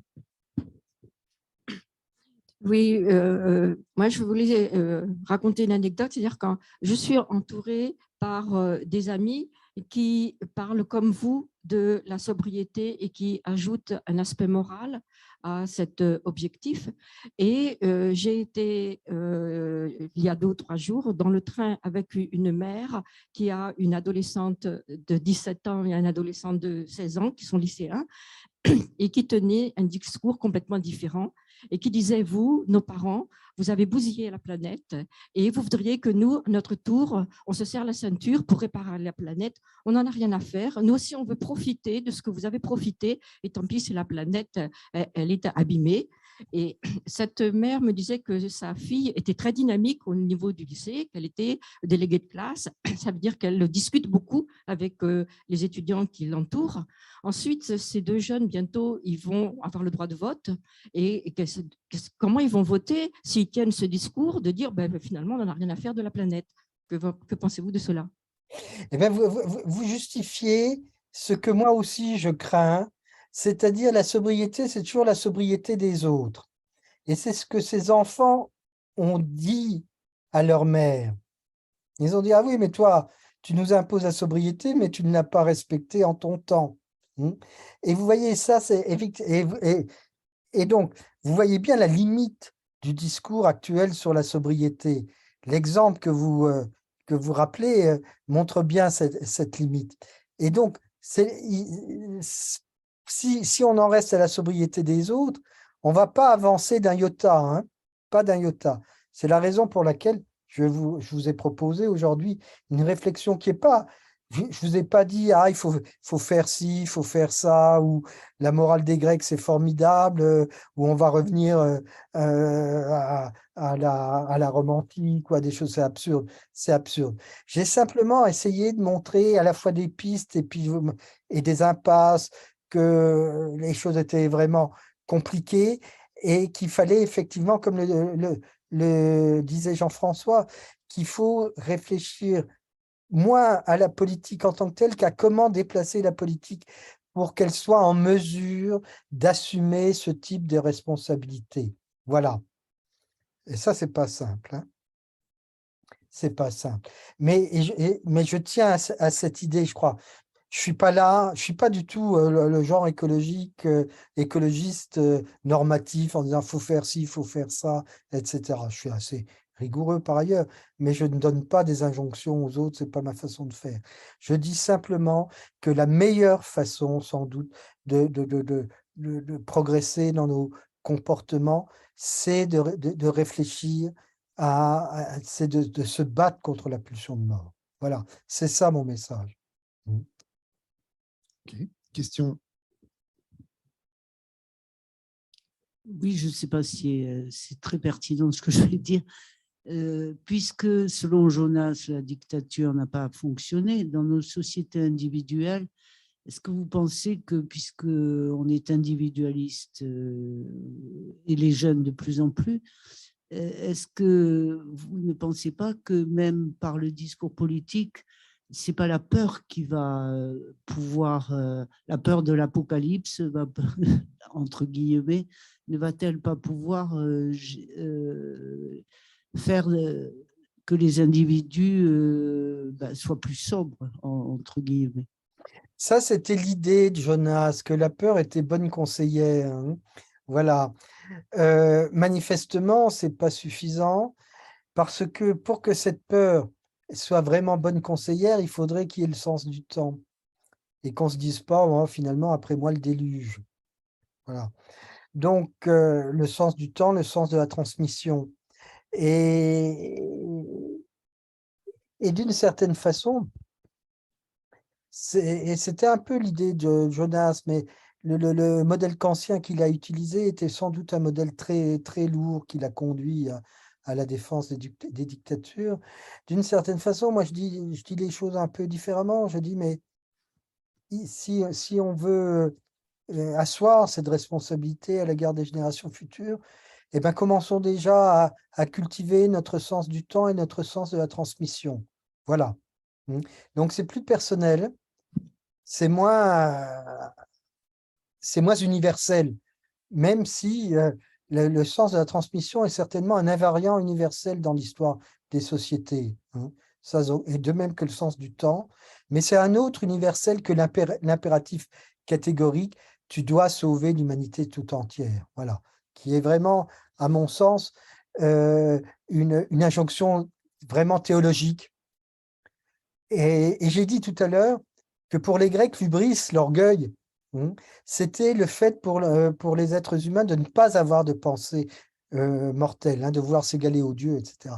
Et d'une certaine façon, la morale kantienne, c'est une morale un peu de saint, une morale théologique. Alors que la morale que je propose, fondée sur le sens du temps et sur le sens de la transmission, ça, c'est une morale humaine, très humaine. Nous sommes condamnés à avoir le sens du temps puisque nous sommes mortels. Nous sommes condamnés à transmettre puisque nous sommes mortels. Vous voyez, donc, c'est ma façon à moi de répondre ou de correspondre à la sagesse des tragiques grecs. Et avant de passer une question à la salle, et après il y aura une question à distance, là, René, là, qui a levé la main, mais après, juste d'abord une première question. Qu'est-ce que vous pensez du mot l'urgence climatique, l'urgence écologique? Ben moi, alors, ça, c'est une question, elle est bienvenue parce que je parle du sens du temps. Et donc, quand on a le sens du temps, théoriquement, on n'est pas pressé par l'urgence. Voilà. Donc, le fait qu'on parle d'urgence, je comprends bien, mais je vais tout de même faire, ce sont les modes de gestion politique du XXe siècle. Hein, l'état d'urgence, c'est une façon de gérer le politique par choc, par coup, etc. Et ça, c'est très contemporain. C'est très étranger au sens du temps, au sens de la transmission que j'essaye de défendre et d'enseigner de mon côté. Alors, l'urgence, ça fait depuis 50 ans qu'on parle de ces questions de climat, on n'a pas bougé d'un iota en réalité. Et, et, je, et, je, et je vois, et donc, je vois pas comment on peut répondre à cette urgence, sinon que par une sorte d'excitation stérile dont la puissance publique en France comme ailleurs fait preuve. Où sont les résultats? Ça fait depuis 50 ans que l'écologie, que la défense de l'environnement est à l'agenda de la puissance publique. Le premier ministre de l'écologie, c'était à l'époque du président Pompidou, c'était quand? C'était en 71. Hein, c'était Robert Poujade. Bon. Eh bien, en 50 ans, on a construit tout un monde comme ça, politique autour de l'environnement qui s'est construit, une diplomatie environnementale. On a même introduit les questions environnementales dans certaines constitutions. La charte environnementale que le président Chirac a fait voter a fait partie, aux yeux du Conseil constitutionnel, du bloc de constitutionnalité. Et où en sommes-nous en réalité? Le principe de précaution, alors que la charte fait partie du bloc de constitutionnalité, il reste que le principe de précaution n'est pas opposable devant les juridictions françaises. On est dans une absurdité juridique totale. Donc tous ces mots, moi, commencent à véritablement... tout ça me laisse pantois, hein, cette glossolalie autour de l'environnement qui donne rien. Toutes ces bonnes intentions, ces montages qui ne servent à rien. Et l'urgence, c'est qu'un nouveau mot d'ordre qui a pour but d'exciter cette machine glossolalique qui est totalement stérile. Voilà. Et la vraie question, c'est pourquoi on ne peut rien faire alors que tout le monde est censément d'accord sur ce qu'il faut faire. La transition agricole, que j'appelle de mes voeux, elle est techniquement facile à réaliser. Mais tous les montages institutionnels, toutes les mesures prises la rendent impossible. Point barre. Oui, moi je voulais juste dire, peut-être que c'est parce que on propose de renoncer à la volonté de puissance, que vous appelez la pulsion de mort. Oui. On propose de renoncer à la volonté de puissance, soit par du moins, on dit il faut moins faire ceci, moins faire cela, ou par du plus. Alors, on ajoute du plus sur du plus, dans ce qui n'a ni saveur, ni compacité, puisque ça n'a pas de contenu. La beauté charnelle chez les Grecs, elle est dans ce qu'ils appellent l'harmonie. C'est justement parce qu'il y a une limite. Il ne peut pas y avoir d'harmonie s'il n'y a pas de limite qui sépare une chose d'une autre. Ah ben oui. Alors, ce n'est pas de la morale, c'est du contenu des choses que ça partirait. Oui, mais c'est à la fois de la morale et du contenu des choses. Je n'ai pas parlé de ça parce que ça nous aurait... Mais vous avez cité le terme fondamental de cette vertu de Sophrosynée que j'ai évoquée, c'est l'harmonie, l'harmonie intérieure, l'harmonie de soi avec l'extériorité, c'est l'harmonie dans son rapport au temps, c'est le maître mot de cette vertu de sagesse et de sobriété. Vous avez 100 fois raison. Alors, il s'agit, moi, je ne dis pas moins ou plus, je dis autrement. Voilà. Il faut faire autrement. On a tous les outils pour faire autrement. Ça, au moins, c'est l'intérêt de ces 50 ans de réflexion. On a tous les outils, mais il n'y a pas véritablement de l'intelligence pour ça, paradoxalement. Ou en tout cas, la culture politique n'a pas l'intelligence. Elle a le sentiment qu'il se passe quelque chose d'important et d'urgent, hein. Je veux bien utiliser ce terme, mais elle n'a pas véritablement la culture pour assumer cette transformation. Vous avez parlé, ce que vous venez de dire est magnifique, hein, mais ça, pour le dire, il faut une culture qui n'existe plus aujourd'hui dans la formation politique. Voilà. Elle a pu exister, hein, mais aujourd'hui, elle n'existe plus. Donc, c'est pour ça que j'ai pris plaisir à citer des choses très anciennes, parce qu'il me semble qu'il faut faire cet effort, hein, qu'il faut méditer sur un certain nombre de notions qui ont contribué à la construction de nos sociétés et qui sont maintenant laissées en déshérence.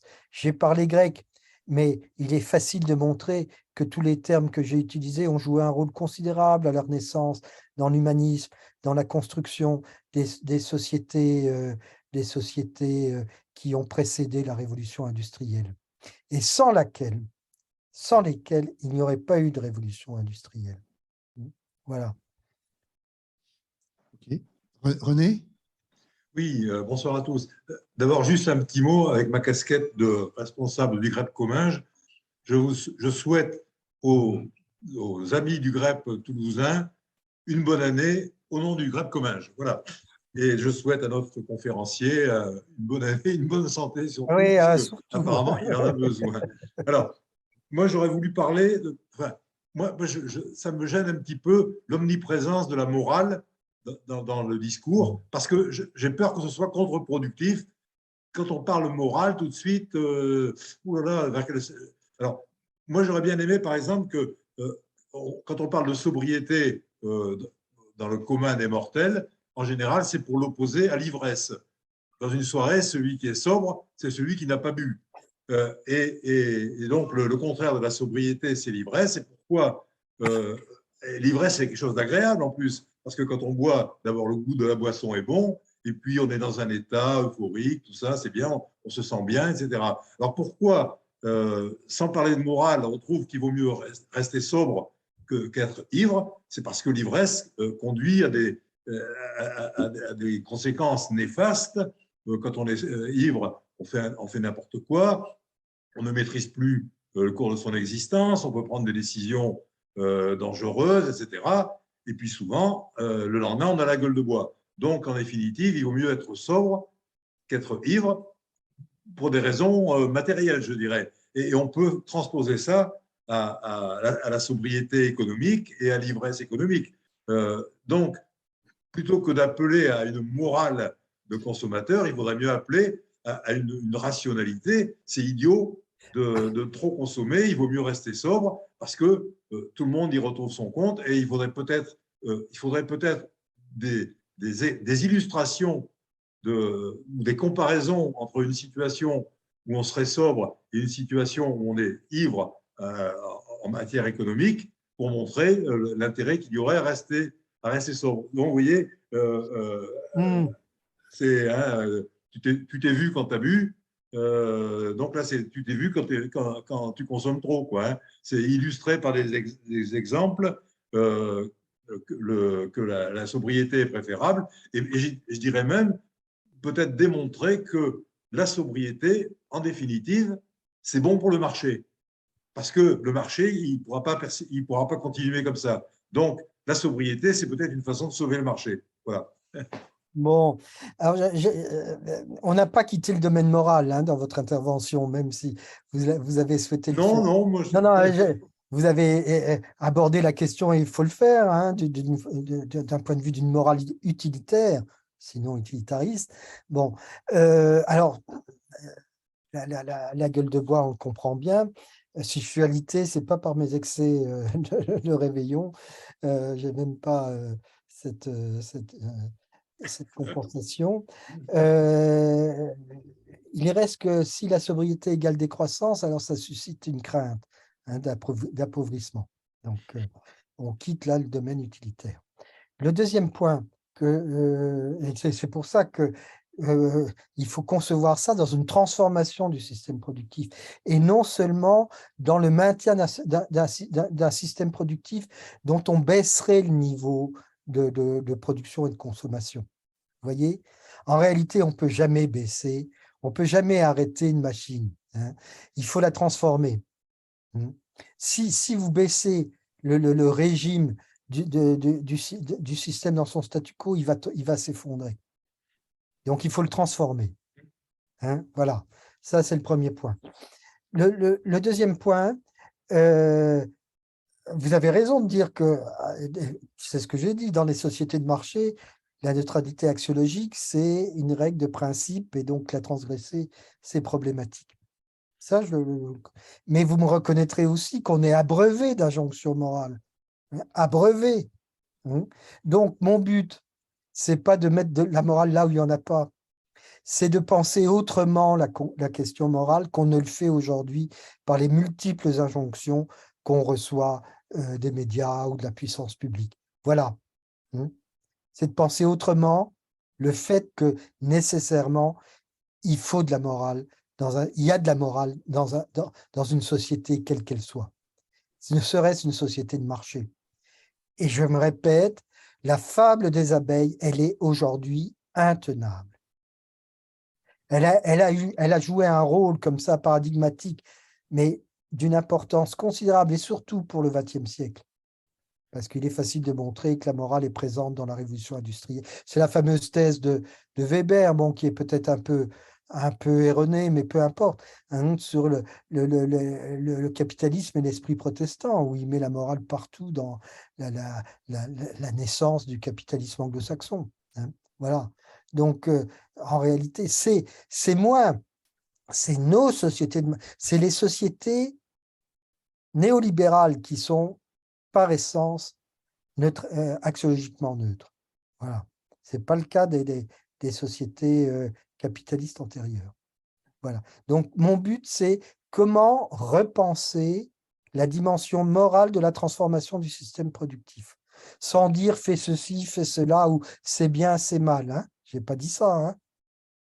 Mais comment cultiver nos vertus? C'est un joli terme, vertu. Hein. C'est la force. Hein.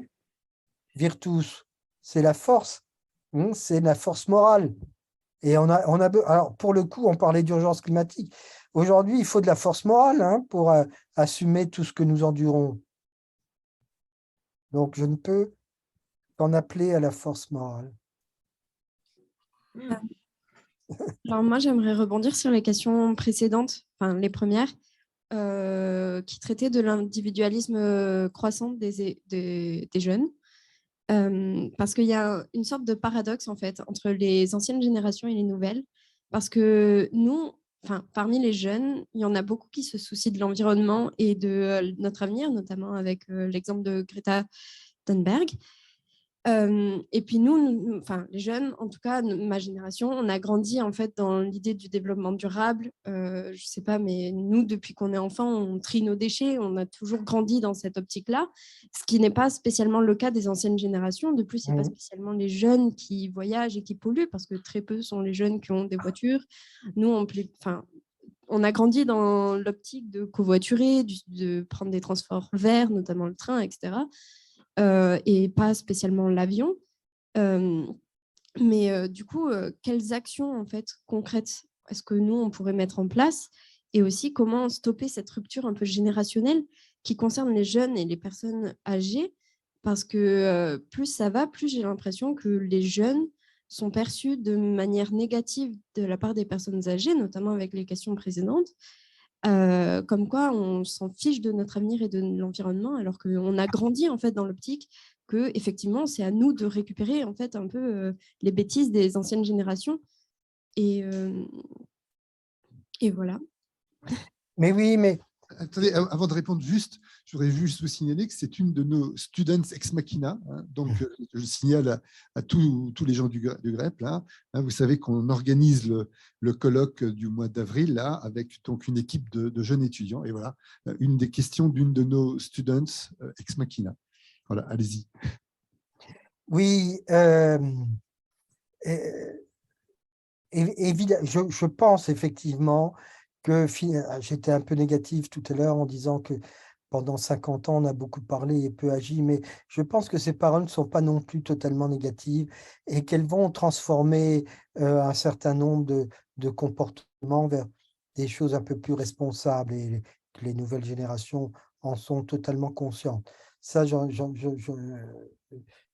mais ce n'est pas suffisant. On ne peut pas faire porter non plus la responsabilité à la société dans ses individualités. Un système productif, ce sont des montages, ce sont des dispositifs, et où nous-mêmes nous sommes pris. Et il faut transformer ces dispositifs. Si nous-mêmes on veut nous-mêmes on veut se libérer d'un certain nombre de comportements. Il y a dans nos consommations beaucoup de consommations contraintes. Voilà, qu'on est obligé, quoi qu'il en coûte, d'accomplir. C'est le problème de la voiture lorsqu'on habite dans des régions rurales, et je sais combien autour de Toulouse, combien la région toulousaine est tout de même très étendue. Et voilà. Donc, c'est des problèmes d'organisation. Et ça, chacun d'entre nous, on n'y peut rien. Voilà, je suis comme beaucoup de Parisiens, je suis frappé de l'effondrement du réseau des transports en commun, hein, qui est vraiment quelque chose d'accablant. Comment voulez-vous assurer la transition des mobilités si en même temps on n'est pas en mesure d'organiser son système de transport en commun? Et donc, je vais vous faire un aveu. Je prends plus la voiture aujourd'hui, ou le taxi, ou des choses comme ça, qu'avant, parce que je ne peux pas attendre un bus 1 heure. Voilà, donc il y a aussi il y a un véritable travail de réorganisation à faire. Et ça ne peut pas peser uniquement sur les épaules de la jeune génération. C'est impossible. C'est aux responsables actuels de prendre leurs responsabilités. Et la responsabilité à l'égard des générations futures, elle se décide aujourd'hui en surmontant les innombrables négligences que nous payons aujourd'hui le prix fort. Voilà. Donc, il y a un véritable effort à faire, hein, un effort d'organisation.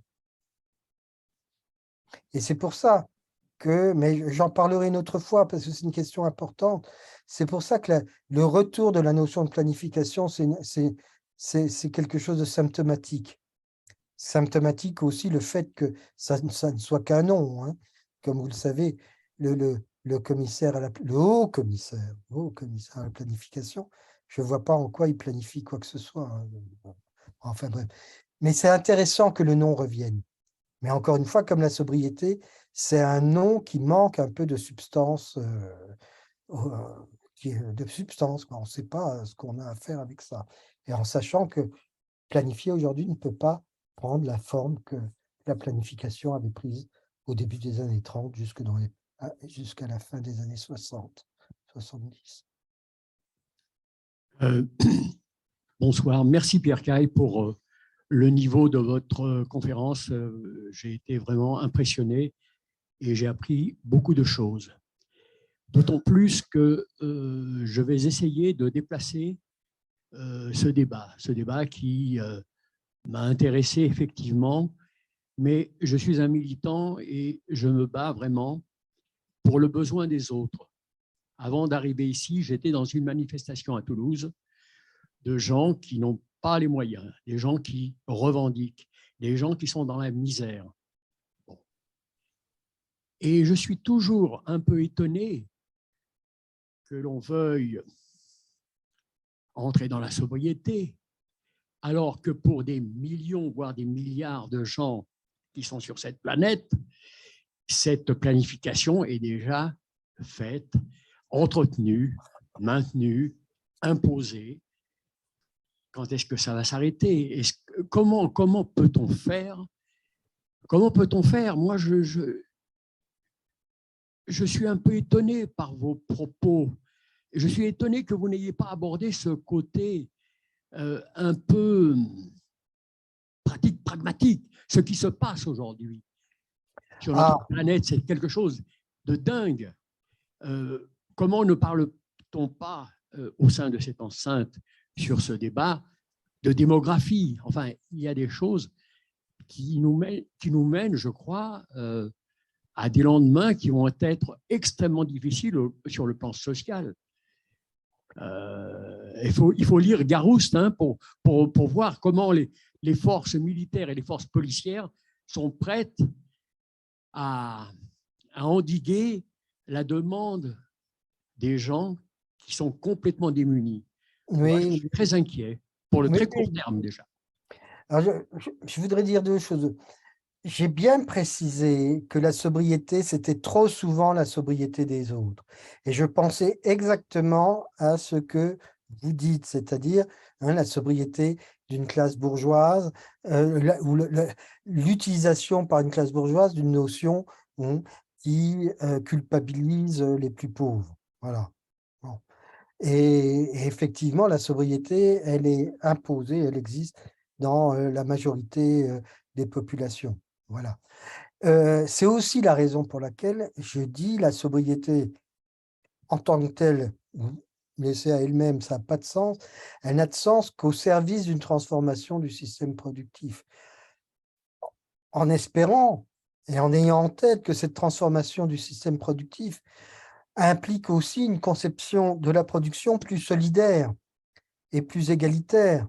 Voilà.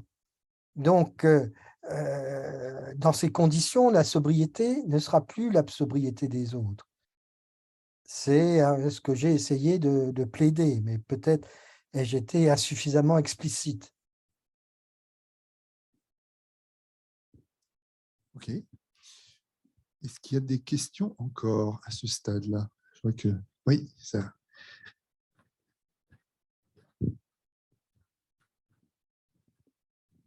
Donc, merci pour votre exposé.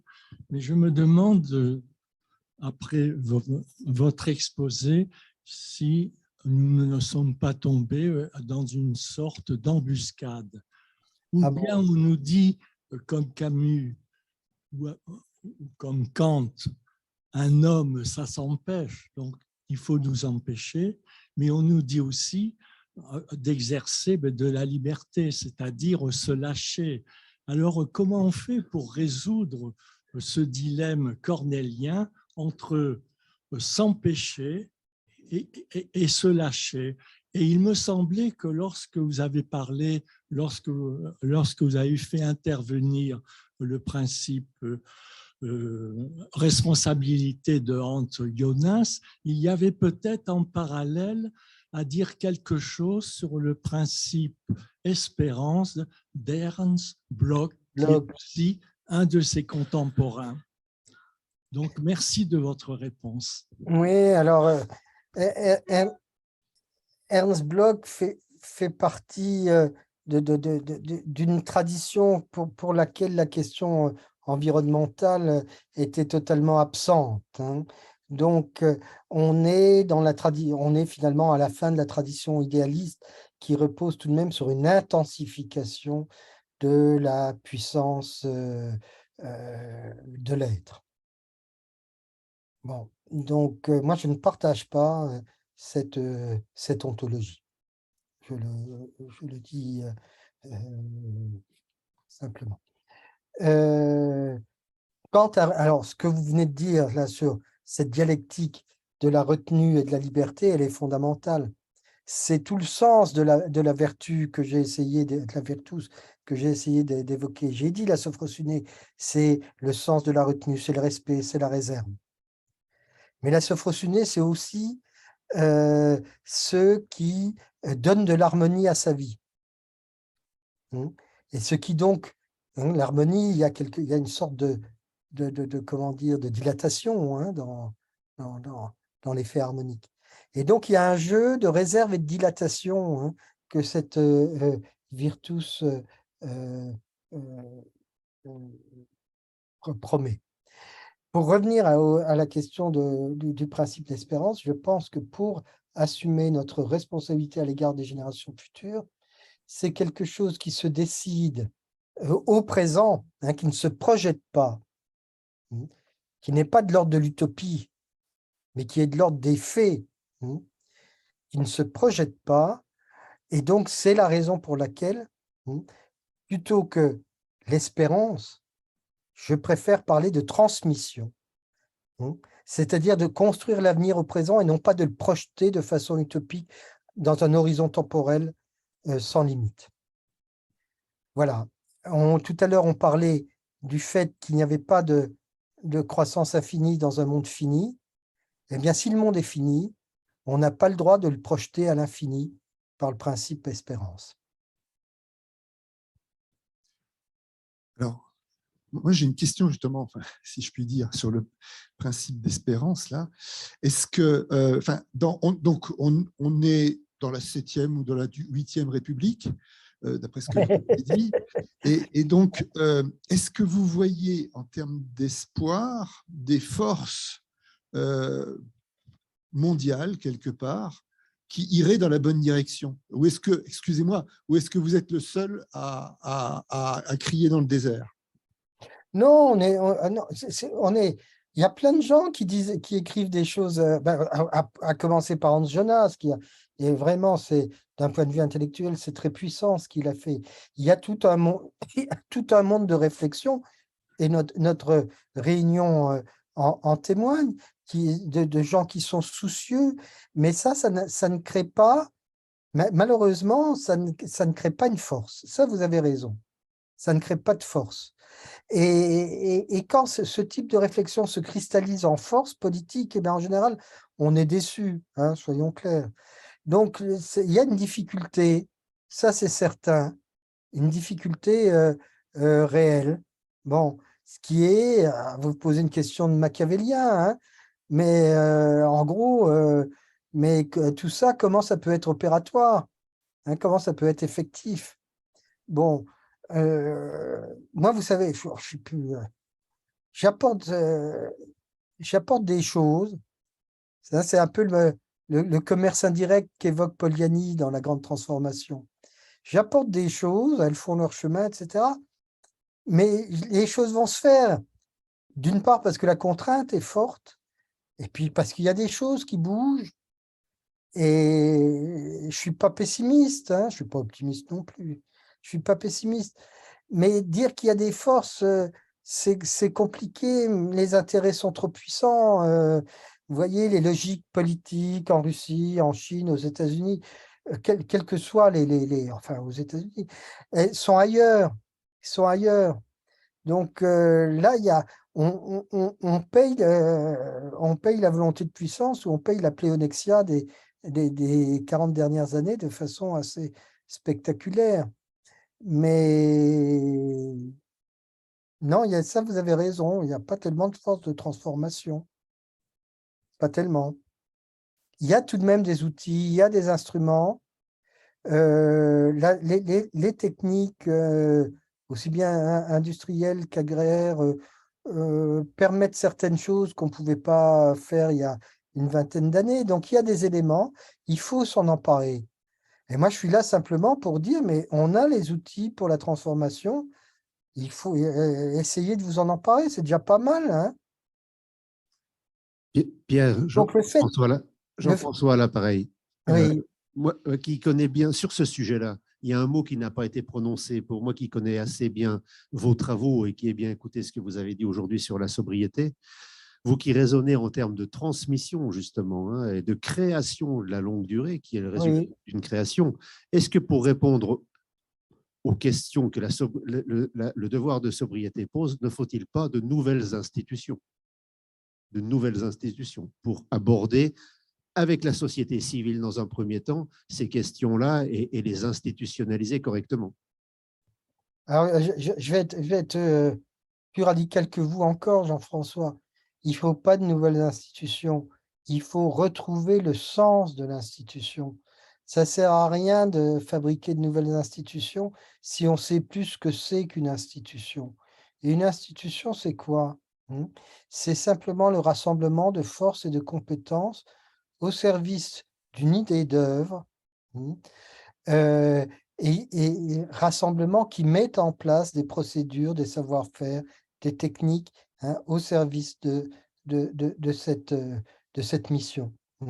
Là, je viens de donner une définition d'un grand Toulousain, hein, elle ne vient pas de moi, d'un grand juriste toulousain que tout le monde connaît à Toulouse, ou devrait connaître. C'est la définition de l'institution de Maurice Horiou. Voilà. Et ça, c'est perdu dans l'action publique. Voilà, c'est perdu. On ne sait pas faire des institutions. Pardon, vous pouvez reciter le nom? Maurice Horiou. Comment? Maurice Horiou. Horiou. Il y a même, je pense qu'il y a une rue Horiou à Toulouse. Hein. C'est un immense juriste, hein, qui a été le doyen de la faculté de droit de Toulouse au début du XXe siècle. C'est un immense juriste, c'est le père ou le grand-père alors j'allais dire c'est le père de notre droit administratif ou de ce que fut notre droit administratif avant que la gouvernance ne passe dessus. Voilà, c'est un immense théoricien. Et alors aujourd'hui, on fait pas des institutions, on fait des réformes. Alors des réformes, tantôt des réformes contribuent à mettre en place des institutions qui fonctionnent, tantôt, et c'est plus souvent le cas, elles contribuent à détruire les institutions existantes. Bon. Donc, l'idée d'œuvre et cette idée de transformation du système productif, voilà une œuvre magnifique. Eh bien, elle n'existe plus.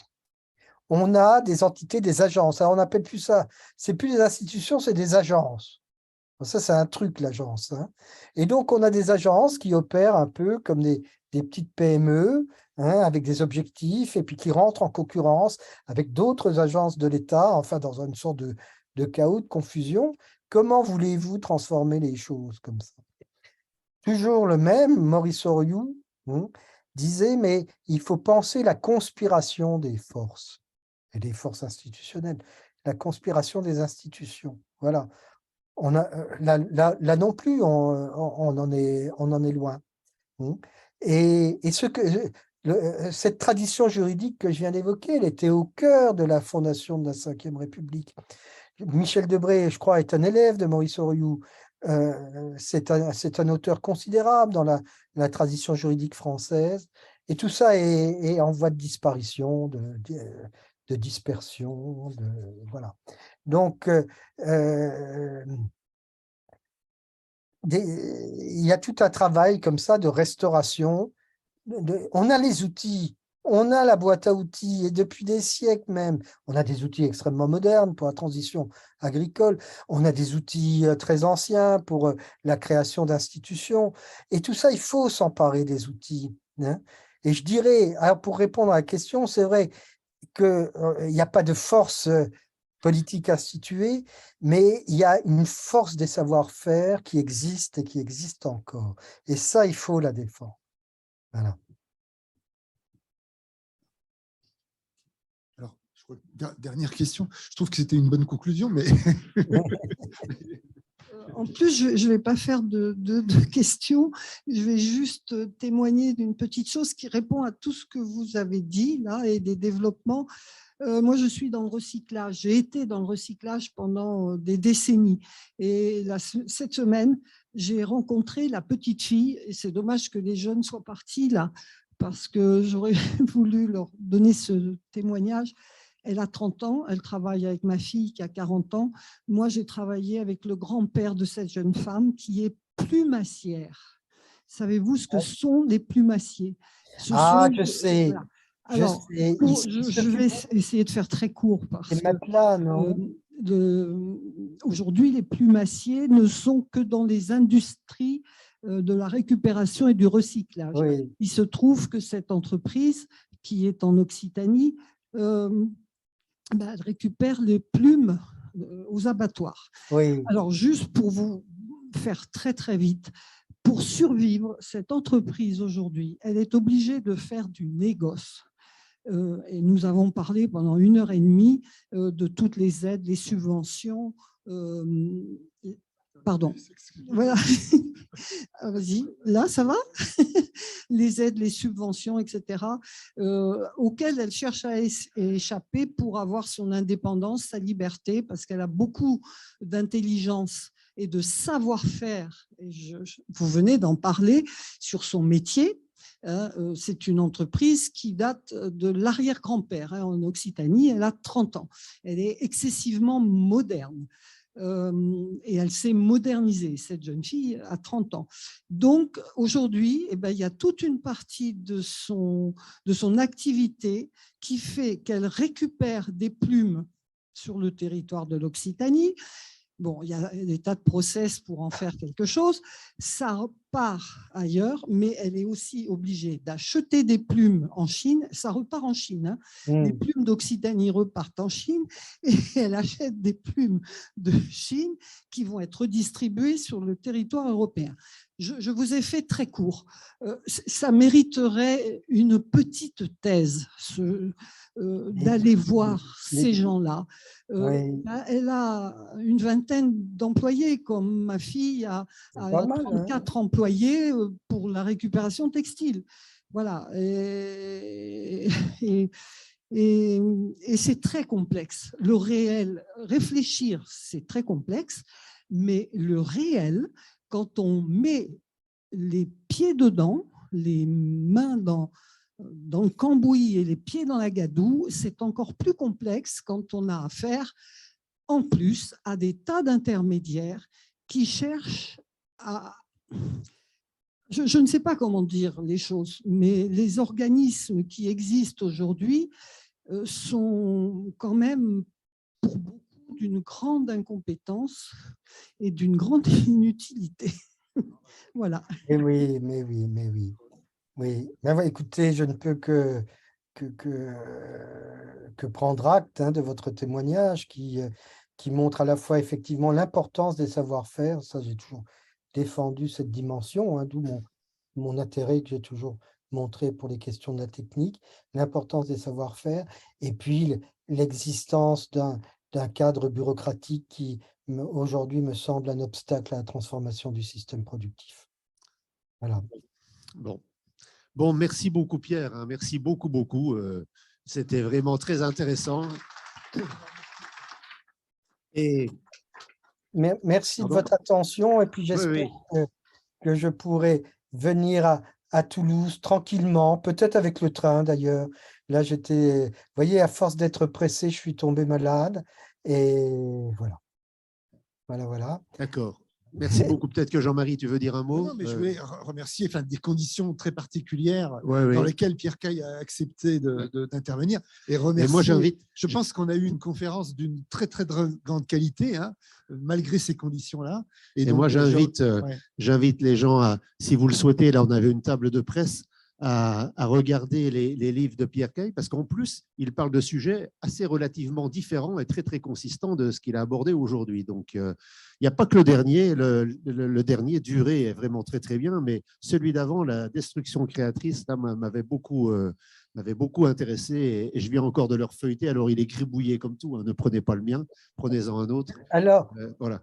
Jean-François, la destruction créatrice, la critique de la destruction créatrice, c'est la partie critique